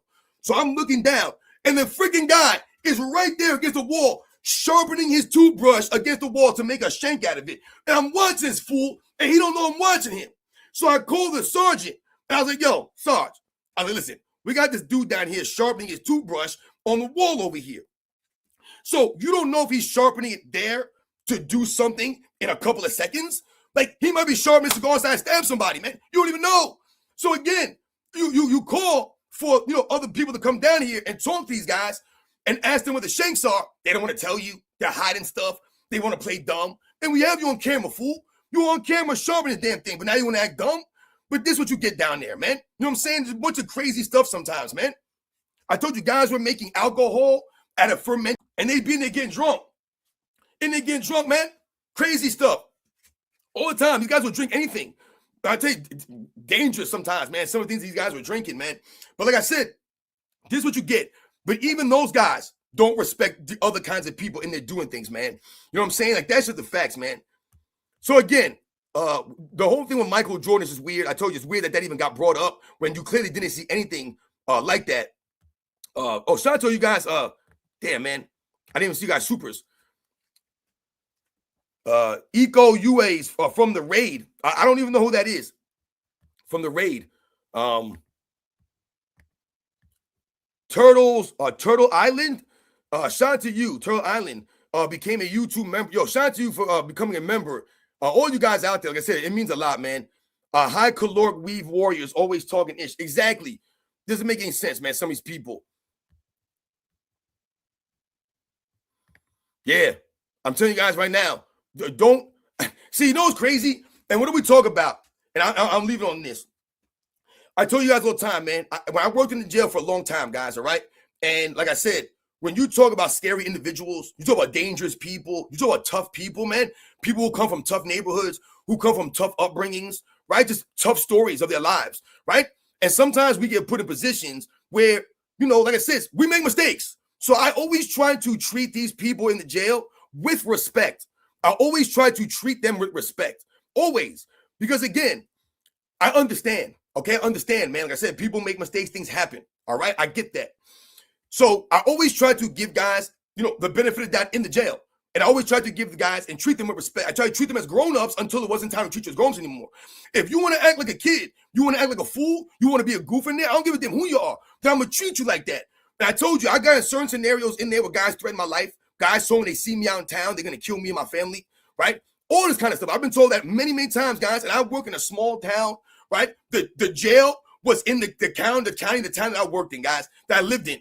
So when I'm at the mall, I could run into these guys. When I'm at the gym, I could run into these guys, right? Wherever I am, I could run into some of these individuals. And I told you, I ran into these guys several times in bars, in dangerous, dark places where people could have jumped me, they could have killed me, and nobody would have known. And I told you what, I ran into these guys, man, and what would they do? They want to buy me a drink, man. Buy me a drink. Yo, CO, what up, man? Yo, we buy you a drink? Why? Because they respected me, because I respected them. That's what it is. I told you, you're going to get respect until it's not time for you to have respect anymore, right? It's almost like when you talk about that movie Roadhouse, right? With Patrick Swayze, we all know Roadhouse, right? And you all remember that line where he said, you be nice, right, until it's time not to be nice. And he said, well, when will I know when that time is? He goes, you won't. I'll tell you when that time is, right? That's how it worked in the jail, right? It's cool. Everything is nice until it's time to not be nice. So I remember that one time I got into an argument. One of these guys, this guy was arguing with somebody. He's being a freaking pain in the ass, man, this guy, right? It was lunchtime, right? They're eating lunch. Right? He's up on the top level there. And this guy's causing a scene. I don't want people talking all crazy and getting loud when it's time to eat. All right? I run it militant. I'm a military guy. And I'm not going to play these games, man. And guys see how I am. So I'm going to earn my respect because my uniform is always clean. I know my job. I do my job the right way. And once again, they understand this stuff. So I'm not going to sweat you for little things. I'm not going to sweat you for a bunch of nonsense. However, I'm going to expect you guys to act accordingly. So I don't want dudes running all crazy and talking all crazy during lunch. Keep the volume down. So this freaking guy was getting all loud, going back and forth with some other dude. And this guy has a reputation. Once again, your reputation precedes you. So this guy had a reputation. in and out of the jail for years. Reputation as a loudmouth. The guy's threatened me several times. He's going to kill me, this guy, right? And he was a pretty scary dude, right? Because of his aggressiveness. Like I said, you didn't even know what he was going to do sometimes, right? Throwing trays at people, always trying to hit somebody. Guy was always an instigator. So he's going off, and I'm sitting at my desk, and I said to him, I was like, yo, stop acting like an a-hole. That's what I told him. Stop acting like an a-hole, man. You're acting like an a-hole. Yo, this dude got up off his desk, off the table, and proceeded to come downstairs to challenge me. So he comes walking downstairs. So what do? I stand the hell up. You ain't going to catch me sitting down. So I stood up, right? And I walked in front of my desk. And I'm standing there waiting for him to confront me. And he comes down the stairs and he stops. And he starts yelling. He said, yo, what'd you say to me? And I said, yo, stop acting like an a-hole. All right? I said, I'm not going to listen to this. I'm not going to hear that, man. I'm going to lock you in. And he said, you call me an a-hole? No, I said, you're acting like an a-hole. Do you not understand the difference here? I didn't call you an a-hole. I said, you're acting like one. And you are. So I don't understand what the problem is here. It got mad quiet. Everybody's quiet. Because now me and him are going back and forth. It's dead silent there. All right? Because once again, I don't usually have these kinds of problems because people respect me. So what ended up happening? Because I earned the respect from a lot of them dudes in there. Yo, other guys walked over to him and was like, yo, man, leave the CO alone, man. He's a cool dude and stuff. Man, he ain't even stressing us, man. Why are you stressing with this dude? They walked up to him and made him feel stupid. Right? I ain't gonna say nothing else. And that dude went back upstairs and sat down and ate his food and shut the hell up. Because they realized, dude, you're the idiot here. And oftentimes, that's what I try to tell people. Anytime I've had, back and forths out in town with people, situations where I'm about to defend myself, or situations where I feel is violating me, or someone's, once again, not respecting my personal space, I'm going to say something, man. You know what I'm saying? Like I said, sometimes, like I said, I told you guys before, my mouth has put me in certain scenarios, in certain situations that were very dangerous, that I shouldn't have been in. And I was like, damn, I don't know how I got here. I've told you guys this before. All right? And that's just who I am. So anyway, guys, I know I rambled on here, man. God, forever, man. 2 hours of me rambling. Oh, goodness gracious. Yo, shout out to you guys. Shout out to you. Shout out to Daniel. Remember when Kawhi missed one free throw game 6, 2008 Finals? Right. If he didn't miss that Ray Allen shot, wouldn't have mattered, and the Spurs win. Yo, these are the facts here. I'm telling you guys right now, people try to forget about a lot of this stuff. And I told you guys, Kawhi Leonard's a great player. And I'm not a Kawhi Leonard hater. I've never hated on Kawhi Leonard, man. But once again, another scenario from Kawhi Leonard's career that people won't talk about, the missed free throw in that NBA Finals. Round the money. Shout out to Daniel for coming through. What's the next one here? Turtle Island. Robin, you hear about KD Burner or group chat leaks. He talking crazy about every team. I saw something about that. Is that true? Is that really true? I wouldn't be surprised because Kevin Durant's reputation is such, right? We expect that from Kevin Durant because that's what he does. So again, Kevin's reputation precedes him. I'm going to have to look into that kind of stuff because that might be worth talking about either on a live show or on a video. Shout out to Stan, always coming through. Stan been a true supporter of myself for a minute now. Gifting 5 memberships. Damn, man. I really appreciate that, Stan. For real, guys. I said it means a lot. You guys continue to come through, support my live shows. Thank you very much, guys. Keep up the good work, Robin. You have some stories. Yeah, I mean, listen, guys. I was going to tell you guys a story. I meant to tell you guys a story the last live show, but AOH joined me. And I didn't know that he was going to join me until the last, hour. So I don't like to tell my stories with AOH there because sometimes, he's just standing there, sitting there, and I'm just rambling on. I don't want him just sitting there when I'm rambling on about a story. But I wanted to tell you guys a story about how, one of the times that I was most scared in my life when I went snorkeling in the Virgin Islands in St. Thomas back in 2000, that was. And I thought I saw a shark, man, when I was snorkeling, guys. And I told you, man, I was craziness, man. And I ended up getting encountered or swimming through a pack of barracudas, man. And I tell you guys all the time, man, I'm not a tropical person like that. Like I said, I grew up in New York City.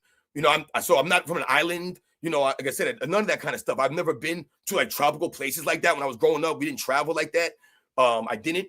So for me, when we went to the Virgin Islands, we went to St. Thomas.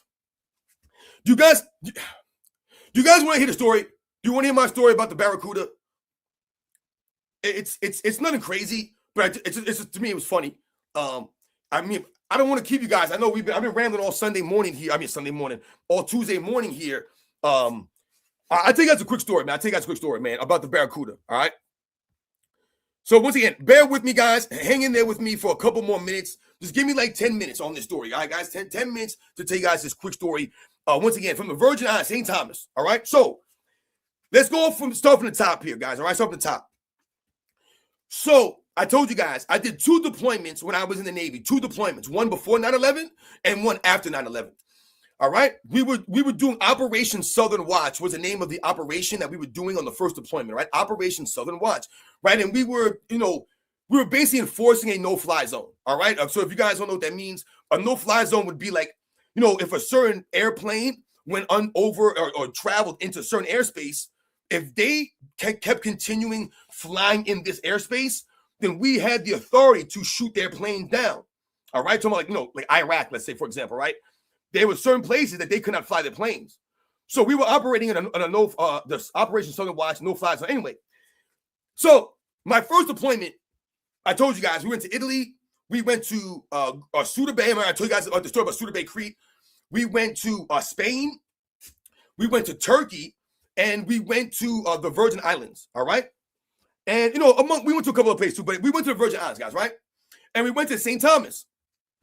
And I told you guys that in my division, in the military, in my division, when I got to my ship, one of the guys from my division who ended up being one of my best friends, he was probably like my best friend in my division. I didn't always hang out with guys from my division, but one of the guys that ended up becoming like really good friends with, we came to the ship around the same time. We were the same rank. He was from Colombia.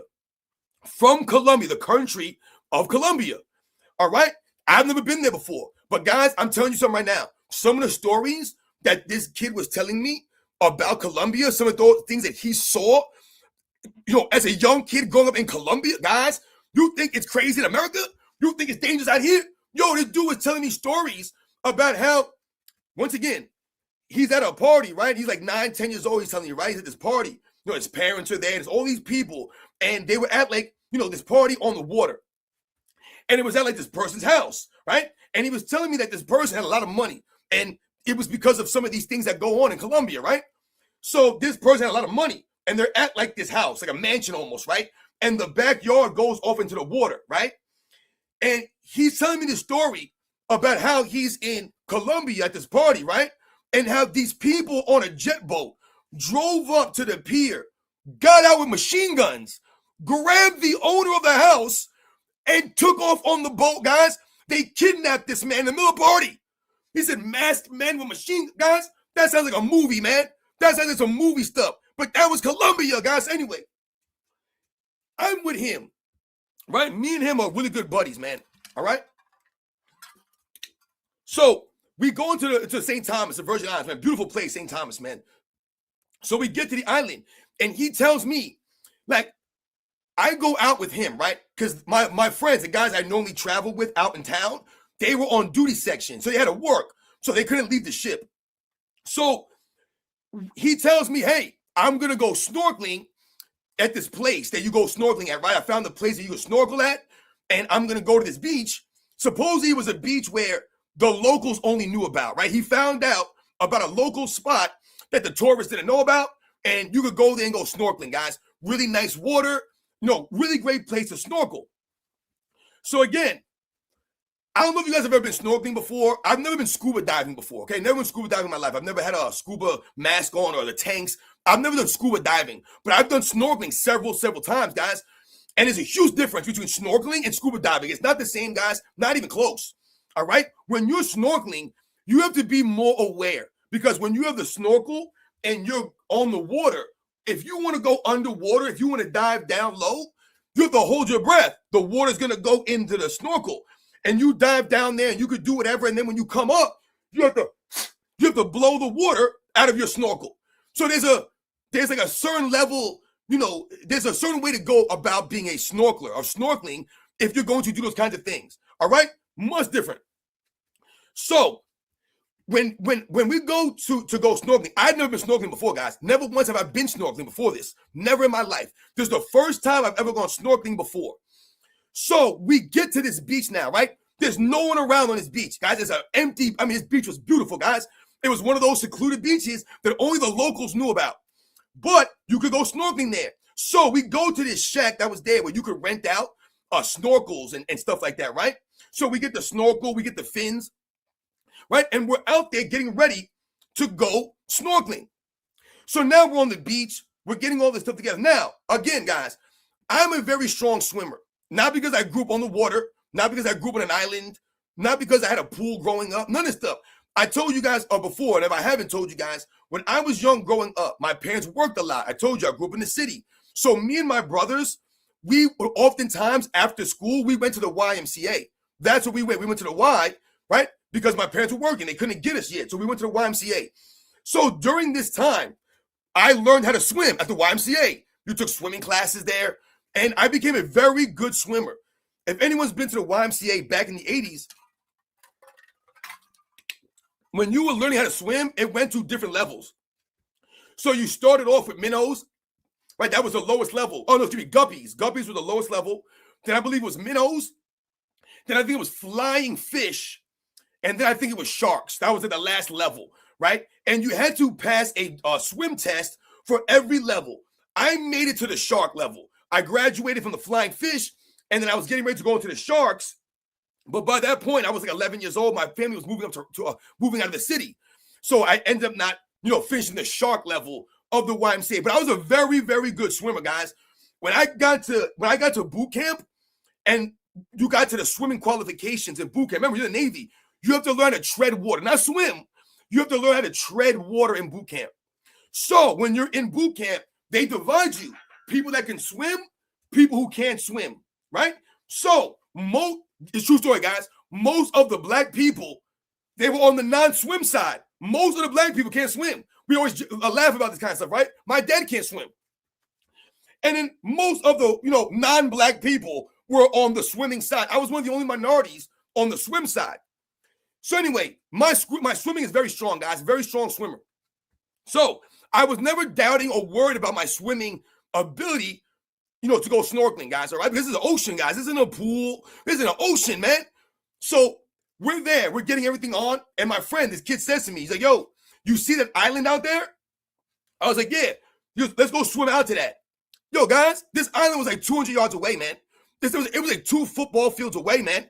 And this guy wanted to swim out there. Again, he's from Colombia. He's been snorkeling before. He swam in crazy oceans with sharks. I ain't never done none of this stuff, guys. I ain't never been in an ocean like this a day in my life, man. Not a day in my life, guys. I ain't never been in no water where you can see to the bottom. And I told you, sometimes it's better that you can't see, because being able to see what's around you is scary as hell sometimes, man. Giant ass fish, weird stuff out there. So anyway, he says, let's swim out to that island out there. And I looked at it, I told you guys, it's about 200 yards away. And I wasn't doubting if I could make it there physically swimming. I wasn't worried about that. I was worried about other things, guys. I was worried about sharks. I was worried about all kinds of stuff. Guys, I'm worried about riptides or waves and currents. I was thinking about all these kinds of things in my mind. Like, damn, man, this is going to be crazy. And this guy didn't think nothing about it. It was nothing to him. He's like, let's go. So, guys, I do it, man. I do it, guys. Yo, AP 530, what up? Yo, ocean currents are no joke, guys. The ocean is Conga Hydra. The ocean is scary, man. Once again, you have to respect the ocean, guys. You got to respect it, all right? Right? You got to respect the ocean out there. So anyway, we start to walk out to the water, right? And we're walking out to the water, and I'm panicking here, man. I'm like, this is not good, man. I'm not gonna make this swim out here. This is just not good, man. Guys, it was a huge open ocean with a small island all the way out there. So we get in the water, guys, and we're going, man. And this guy he's swimming out ahead of me, right? He's swimming out there, and he's going under the water. And at one point, there was a bunch of sea urchins, right? Yo, what up, Andrew? What up, man? There was a bunch of sea urchins out there, right? Like I told you, we're looking down in the water. Let's say the water is like 20 feet deep at this point, right? Like a 20 feet deep water right now. And I'm looking down, and this guy is down there, and he's got the sea urchin in his hand under the water. And I thought you weren't supposed to touch sea urchins. I don't know, but that's what I thought. Don't mess with the sea urchins, those little prickly black things. You guys ever seen them? They're little spikies all around. Go Google sea urchin right now. There was a black sea urchin, and he's under the water, and he's holding the sea urchin in his hands, and he's letting it go, and then he's catching it in his other hand under the water doing this.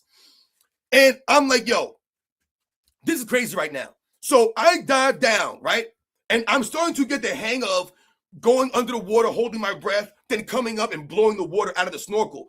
I'm starting to get that really good. So now I'm going down and I'm lifting up, rocks under the water. I said, it's like 20 feet deep water. And I'm lifting up rocks and I'm exploring, guys. I'm having a great time, man. I'm like, damn, this is awesome. I'm having so much freaking fun, man. I could not believe this. So I'm there and I'm just going through, and he gets far away from me now. I mean, far away from me, guys. He's all the way going towards the island. And I was, lollygagging, and I've never seen this before. He's from Colombia. This stuff is nothing to him. Right? This is something that he's done many, many times. I've never done anything like this, guys. So I'm in awe right now. I'm like, man, this is crazy. And right, yeah, I told you, I don't think you're supposed to pick up the sea urchins because they leave like little things in your fingers, right? Little black dots, and I don't know, whatever it is, man. If they're poisonous, I don't know. All right. So now he's way out, right? And let's say I'm probably at the halfway point between where we left the beach and this island now, right? And he's probably 75% of the way, right? So about 25% further or closer than I am. So now I come up, right? And that's why I notice how far away he is from me. Guys, when I come up out the water, now the beach looks really far, guys. The beach looks really, really, really far, man. Are you kidding me? And I'm like, now you're at the point where you can't turn around.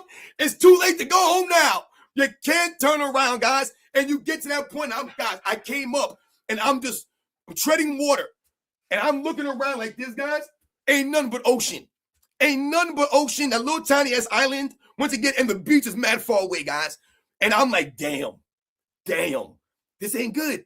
This ain't good. And I told you, my friend is all the way out. He's all the way down there. So I'm like, okay, let me try to catch up. I told him I'm a very good swimmer. So I start booking it. And I'm going bang, bang, bang, bang. I'm coming for air. Bang, bang, bang. And I'm coming for air. Bang, bang, bang. And I'm coming for air. So I did that for a couple of minutes, I thought, right? And I'm thinking, okay, I got to be close now, right? So I'm doing this. And I looked to see how much progress I made. I didn't go a damn place. Man. I went 10 feet. I thought I was swimming forever. I went 10 freaking feet, man. And I'm like, this is crazy. Because now the water's getting a little bit rougher now. So, once again, he's all the way out there. So, guys, I think, okay, I'm going to dive down and enjoy this. I'm going to dive down a little bit. Now I'm starting to come across coral reefs or these coral things down under the water. And a lot of fish. Now. Right now, fish everywhere. Different colors. Some of them are shiny. Right? Look like reflectors under the water. Guys, I'm under the water and I'm swimming like this, under the water, looking around, holding my breath, right? Just enjoying this now. I'm living a dream. I'm scared, guys. I don't know what's going on. I'm a little nervous. I'm telling you, I'm not from the water like that. I'm not from the islands. And so this is something different for me. And I'm there swimming, man. And guys, all of a sudden, I come up and he's yelling at me now. And he's doing all of this. And I'm closer now to him. Now I'm getting closer to him now.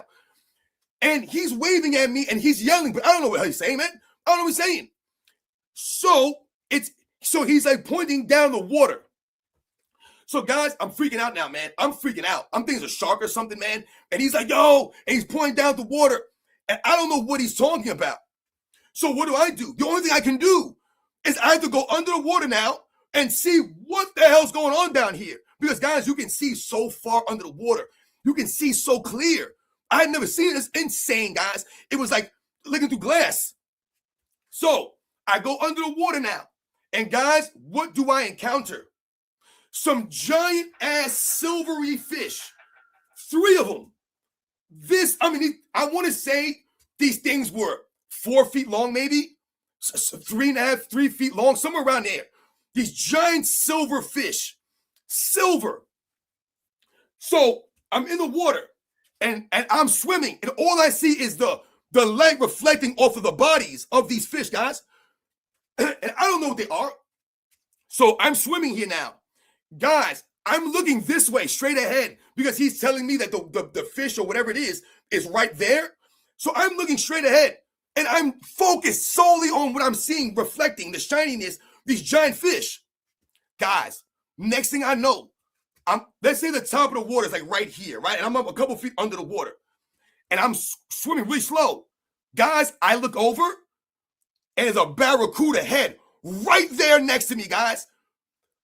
Right there next to me, man. Yo. Guys. Now, the only reason I'm telling you it's a barracuda is because that's what I found out it was. I didn't know it was a barracuda at first. When you hear the word barracuda, you think about a car, right? I've heard the song, ooh, smooth, barracuda, right? I've never seen one before. Guys, the teeth on this thing were crazy scary. The mouth was open and the teeth were, it was like fangs, guys. I'm not lying. Anyone that knows what a barracuda, Google barracuda right now. Guys, Google barracuda right now. You'll see the teeth I'm talking about. That joint crazy. So, as I'm swimming and I look over, the barracuda's right there. Guys, now I'm underwater. And I'm freaking out, man. But in my mind, I'm thinking to myself, if I don't go crazy, if I just don't move suddenly, and I just coast like I'm doing right now, then this thing will maybe leave me the hell alone. I don't know how aggressive these things are. I don't know if they attack humans. I don't know what they eat. I don't know if they travel in packs. I don't know if it's like a piranha. Because in my mind, I'm thinking piranha. I'm like, yo, piranha, this is going to get me. I'm done. There was 3 of them. 3 of these things, these barracudas. 3 of them, y'all. And I told you, this thing was like 3 feet long, 4 feet long. And it was silver, and it was like a reflector. That's what I remember. It was a reflector next to me. And all I saw was a light reflecting on this thing and those big ass teeth, guys. Those big ass teeth. And that thing was guys, it was right next to my face. If that thing turns like this and chomps me, my whole cheek is gone. That's how close it was to me. Guys, I looked over here. There was another one over here next to me. They were on both sides of me. And the third one was up in front, ahead more. But that was what was around me. These 3 giant barracudas, guys. Guys, that was one of the most scariest moments of my life. Because first I thought there was a shark because he's yelling and pointing down the water and he's waving his hands going crazy. And I'm thinking it's a shark, right? I'm done. But I wouldn't even know what I'm going to do. Like in my mind, I was like, okay, if it's a shark, what do you do? What do you do if it's a shark? I'm going to try not to panic, but my God, what do I do? You can't fight a shark underwater. Like, what am I? I'm going to grab the shark's mouth. I'm going to grab on its fin and ride it home.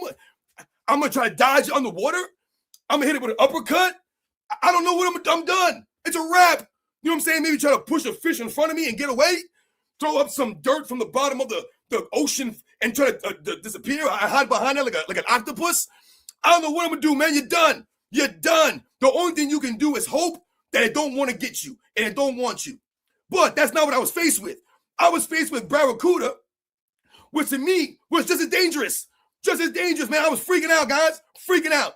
So, eventually, we get to the island. I get to the island, right? And I'm tired, man. I'm freaking out. My heart is beating, right? I'm all nervous and stuff. Like I said, I'm just completely like, dope. This is crazy. And we're sitting there.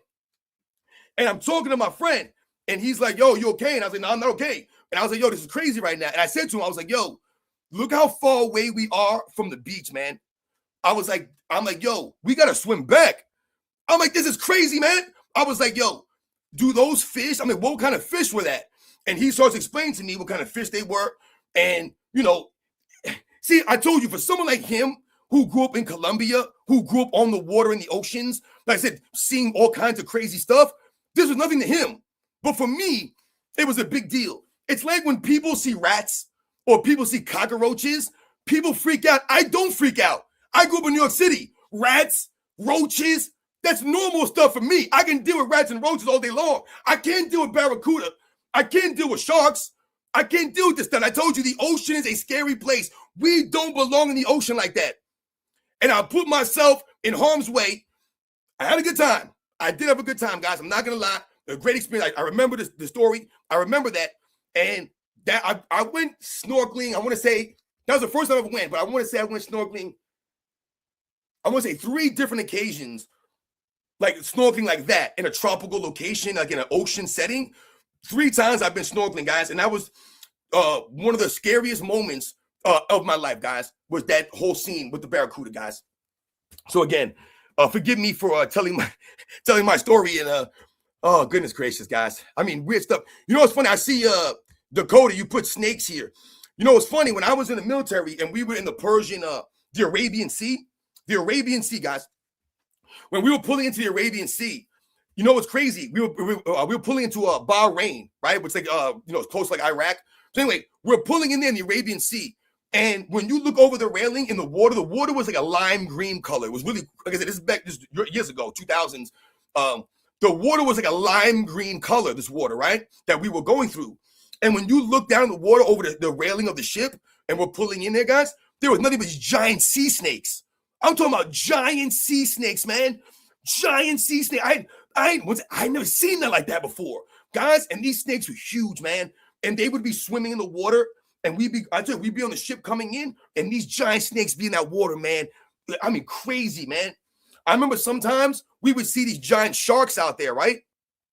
Because when you're on the ship in the Navy, right, and you're out there, in the middle of the ocean, nothing around you, a lot of times we dump our food, right, leftover food and stuff over the side of the ship. So when old food and like they'll throw that stuff on the side of the ship. So what ends up happening? We all know that sharks are scavengers. So sometimes we'll be on a ship and we'll be coasting along, not going anything crazy, just coasting along the water. And we've dumped our food off the side, right? Our garbage food off the side. The sharks will be riding right behind the ship, guys, right behind the ship, waiting for whatever scraps we throw off. If someone falls overboard, you're in trouble because them sharks are going to be right there following the ship, guys. And that scary, really just creepy move that the shark, they just coast, the sharks. No emotions, no feelings. They just coast along on the water. Scary as hell. And that's what they would do, guys. So I tell you, if you fell overboard, you're in big trouble, man. Big trouble. Them sharks will be right there. Goodness gracious, man. I don't want to tell another story, but sometimes I think about things that we saw in the ocean, because the ocean is a scary, scary place, guys. I remember one time, I'll just real quick, guys. I remember we had 2 divers, rescue divers on our ship, right? So someone falls overboard. These people are supposed to jump off the ship and save you, right? A man overboard, someone gets hurt, they fall overboard, whatever the case may be. You have rescue divers, which says what they are. They jump off the ship to rescue people, right? Because not everyone's a strong swimmer. You have to be able to tread water. That's what you need to graduate from boot camp, or at least that's what it was, the requirements when I was there. Treading water was the minimum. So I remember we were doing a general man overboard drill. So we're doing a man overboard drill. And guys, a lot of times when you're in the middle of the ocean, the ocean is blue, very blue, right? And a lot of this stuff is very dark blue, deep blue, right? Like a navy blue. So you can't see through. What do you see? You see shadows. You see giant black shadows. That's what you see in the ocean a lot of times when you're out there. I'm talking guys in the middle of the ocean where there's nothing around. When the sun goes down, guys, the scariest place in the world that I've been to is the middle of the ocean at nighttime, guys. That's the scariest place imaginable. You remember that scene from Armageddon, right? When he tells you, oh, it's the scariest place imaginable. Thank you for explaining that to us and describing it to us. It's the scariest place imaginable.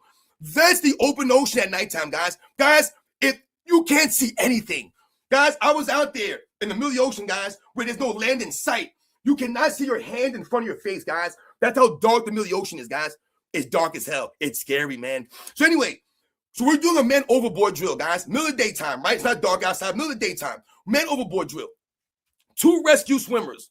One of the guys was a guy that was trying out for the Navy SEALs, right? He had failed the Navy SEAL training because he broke his leg during the training and he had to ring the bell. So he was trying to go again to Navy SEAL training after, he had cleared some stuff. Anyway, he was on the ship as a rescue swimmer. Same thing with this girl. It was a guy and a girl, rescue swimmers. So we're doing a man overboard drill, and it's the female's turn. She's up now for this drill. They take turns alternating between the drills. Now it's her turn. So they have the body in the water, right? They throw the dummy out in the water, right? Man overboard drill. You have the dummy out there in the water. Her job is to go in the water, get to the body, right? And bring them in. It's a drill. Someone's overboard. You got to save them. That's her job. Her job is that. You get paid more money to do that. You get certain, special treatments for having that qualification. You're a rescue swimmer. It's not easy to become a rescue swimmer in the Navy. So you have to go through qualifications. So what ends up happening, guys, during the man overboard drill, I was on the forward 50 cal machine gun. All right. I was a gunner's mate, and my post during this drill was the forward 50 cal machine gun. So you guys have probably seen a 50 cal machine gun on this big mount. I mean, you've seen the bullets for a 50 cal, bullets like this big. I'm saying, go through concrete walls, 50 cal. Boom, boom, boom, boom, boom, boom. You've probably seen those guns on the back of Hummers, right on top of Hummers. Boom, boom, boom, boom, boom. 50 cal machine gun. So anyway, I'm on the 50 cal machine gun. It's a drill. There's no one shooting anything. We're not doing anything. It's a drill. But that's what my post is. So I'm right there watching where the overboard drill is. It's right there in front of me. Guys, when this woman got all of her stuff on, right? She got all of her gear on. She got to the edge of the ship. And it's a pretty significant drop. That they teach you how to drop off the ship, right? You have to drop like this off the ship. And it's like let's say it was 50 yards to the water, 25, whatever it was to the water that she had to drop into.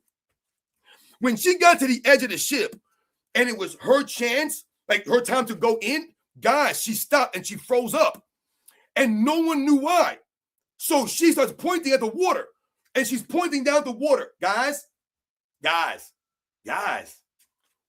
We all look down the water, and there's a giant shadow right underneath the body that's in the water, the dummy that's in the water floating around that she's supposed to go get. It's a giant circle, guys, a circle, giant circle. All you see is a giant shadow underneath the dummy. So she sees that and she says, I'm not jumping in there. She goes, what is? She kept yelling, guys. What is that? What is that? That's all she kept yelling. And we're all looking in the water and no one knows what it is. It's a giant shadow under the water. You don't know what it is though, guys. Guys, it was crazy as hell. So this goes on for like 5 minutes, right? And now it gets to the point where the people who are in charge, right? The chiefs, the officers, they ordering her to jump in the water now. They're saying, listen, we're giving you a direct order to jump in the water and save your shipmate. Remember, we're doing a man overboard drill. If this is a real scenario, that person's dying potentially out there. You have to get out there and save them and help them. So she refused. She refused to jump in that water, guys. She said, I'm not jumping in there. Guys, they stripped her of her qualifications right there on the spot. Stripped her of her qualifications as a rescue swimmer, and she was done. She didn't get in trouble. She didn't get bust down a rank for refusing a direct order in that moment, guys. So again, the crazy thing about that moment is that maybe like 20 minutes later, right, after all this went down, right, they sent her back into the ship. They stripped her of her stuff, right? They sent her in there. What ended up happening was we found out what that shadow was. You guys know what it was?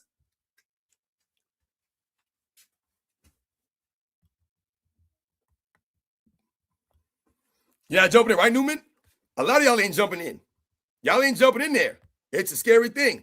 But see, sometimes this is what it takes. Sometimes you have to dig deep and you have to put yourself in harm's way because this is what you're supposed to do.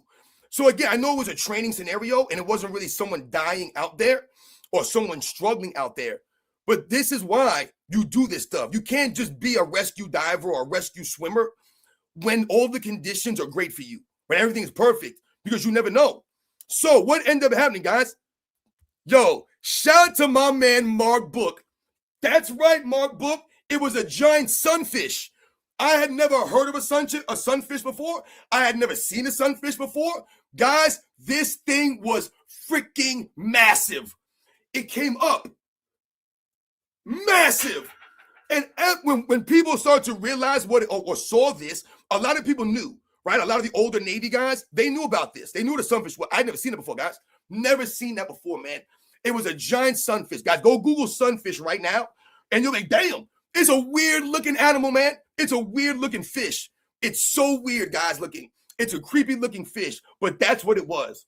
And she didn't go in there and jump in there because of the sunfish. And she ended up losing her qualifications because of that sunfish, guys.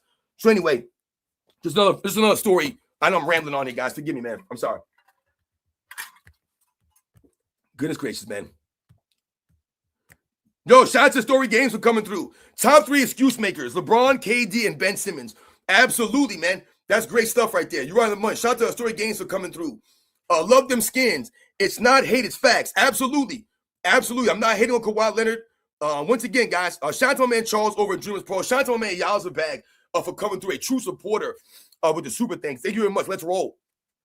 So again, guys, I just wanted to address the Kawhi Leonard hate that, I feel that, Charles over in Dreamers Pro was trying to call me a hater or lump me in, with the other Kawhi Leonard haters that were coming to his channel. And I've told you guys, I've never been a hater on Kawhi Leonard. I'm keeping the facts in line, and I'm holding the standard here, all right?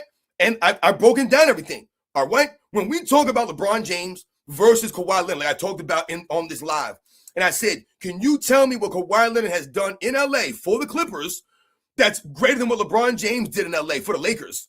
There's nothing you can point to. He's done less in LA on the Clippers than LeBron James has done in LA on the Lakers. Those are the facts, guys. That's not me hating on Kawhi Leonard. That's not me sticking up for LeBron James. That's just the facts, man. All right? So I've never hated on Kawhi Leonard. I told you guys, I respect his game. I respect his game. I do not respect his career and how he's went about his career.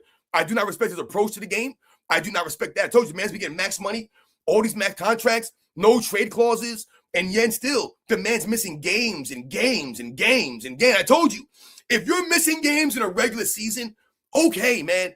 Okay, you want to say he deals with injury, he's got to load manage. Okay, the problem with that is Kawhi Leonard load manages all regular season. You would think he would be there in the playoffs. But I told you guys, he's missed 14 playoff games just for the Clippers alone. 14 playoff games? That's the problem I have. Not only do you miss regular season games, you miss a crap ton of playoff games. And I told you, they never would talk to you guys about how the LA Clippers blew a 3-1 lead to the Denver Nuggets in the 2020 playoffs. They'll never bring that up. A 3-1 lead they blew.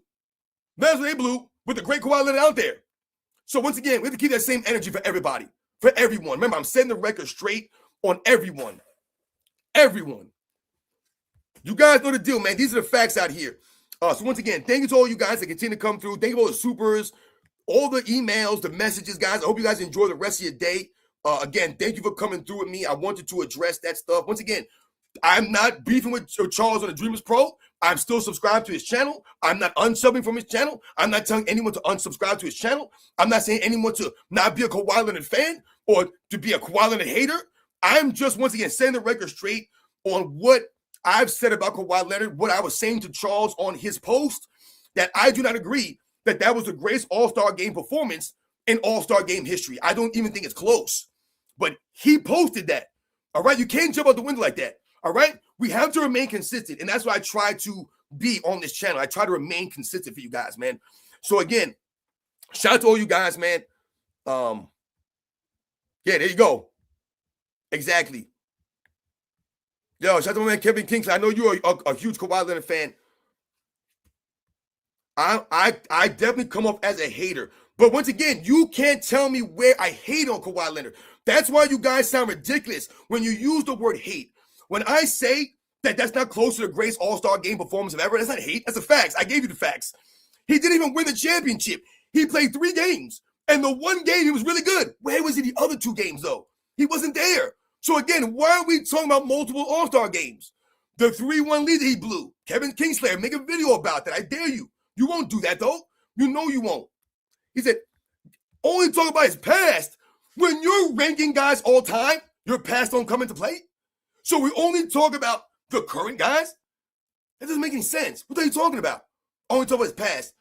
His past? I'm talking about the current. I read off every season up until last year. What are you talking about, man? See, you guys don't want to open your freaking ears, Kevin Kingslayer. You don't want to open your ears and hear the facts. You hear what you want to hear. So you say, I'm a hater. I'm talking about his past. His past has to do with his career. And I just read off what did he do last year. What did he do last year? He played 37 freaking games in a regular season, Kevin Kingslayer.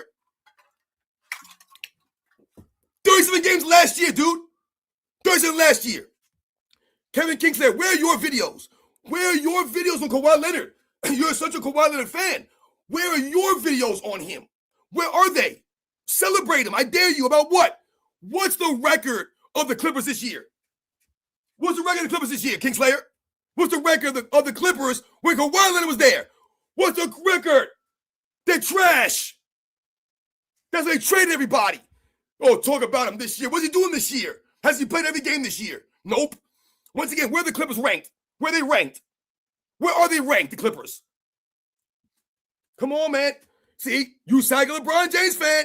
I tell you, you Kawhi Leonard be a weird man. Here, when he wins, I will make a video and tag you, okay? Come on. When he wins what? When he wins what, Kevin Kingslayer? You think Kawhi Leonard's going to win a championship this year? You think the Clippers are going to win a championship this year? You think they're going to win one next year? You think Kawhi Leonard's ever winning a championship again? What are you talking about? You guys are delusional. You're a LeBron James fan, man. You are delusional and LeBron James fans. This is insane. And what would make you think they're doing a championship? He can't play the playoff games. He's been at Clippers for 6 seasons, and only 2 of those years, he played every playoff game. 2. See, and this is why you're weird, Kevin Kingslayer. Look at this. I was a John Starks fan before Kawhi. Remember that. So you're telling me you're a John Starks fan, but you're over rooting for Kawhi Leonard now? That's a contradiction, dude. John Starks had heart, had grit, had toughness. He showed up. You're rooting for Kawhi Leonard. God damn it, man. Come on, man. Goodness gracious. I don't get this stuff, man. All I'm saying, all I said, was that performance by Kawhi Leonard in the All-Star game was not the greatest of all time. That's it. That's the end of it. There's no need to get crazy with this stuff, guys. Remember that. All right? Come on, man. Like I said, I told you, Kawhi Leonard's game, I respect his game. But the career, the mindset, the results, the impact, it's not there because he's never on the court. I don't care about your opinion, Kevin Kingsley. I told you that. But you can't call me a hater. I don't give a damn about your opinion, dude. You can have an opinion, but you call me a hater. You sound like a hater. No, I'm not. No, I'm not. And if you're not, once again, you're not understanding this. I don't care what your opinion is. I respect Kawhi Leonard. You could be a fan of Kawhi Leonard, but don't call me a hater, dude. I'm not going to take that. I won't. That's why I'm here on the live show. I'm not a hater. The facts are not hate. Where did I lie about Kawhi Leonard? One lie. You name one lie about Kawhi Leonard. One lie. Same thing to LeBron James. I tell LeBron James fans, you tell me where I lied about LeBron James. Come on, man. Exactly. I'm telling you guys all the time, man. I respect you guys, man. But you guys have to understand, you can't call me a hater. You can't. I'm not going to listen to that. You guys don't deal, man. These are facts out here. So once again, shout out to all you guys out there. Thank you for coming through. Shout out to man Charles on the Dreamers Pro. I told you, it's not a beef video or a beef live stream. I know he came through the live earlier. He was in here. And I told him, we're cool, man. But I have to set the record straight and let people know what I was talking about and what I was saying in relation to what he posted. And he got all up in arms because everybody wasn't jumping out the window on the Kawhi Leonard stuff. Like I said, wake me up when Kawhi Leonard could play 75 games. He's never done 75 games once in his career. Never once. Never once. 75 games in a career, in a season. Never once. So wake me up when he can play all the games or play all the playoff games, and wake me up when he makes the NBA Finals with the Clippers. Wake me up on that. You guys know that these are the facts, man. Listen, we cool, man. Trust me, we cool. Thank you very much, guys. Shout out to Lionel Jones, all you guys out there that come through. Like I said, I really appreciate the support, guys. Hope you guys enjoy the rest of your day, man. You guys know the deal. I'll get you out on the next one.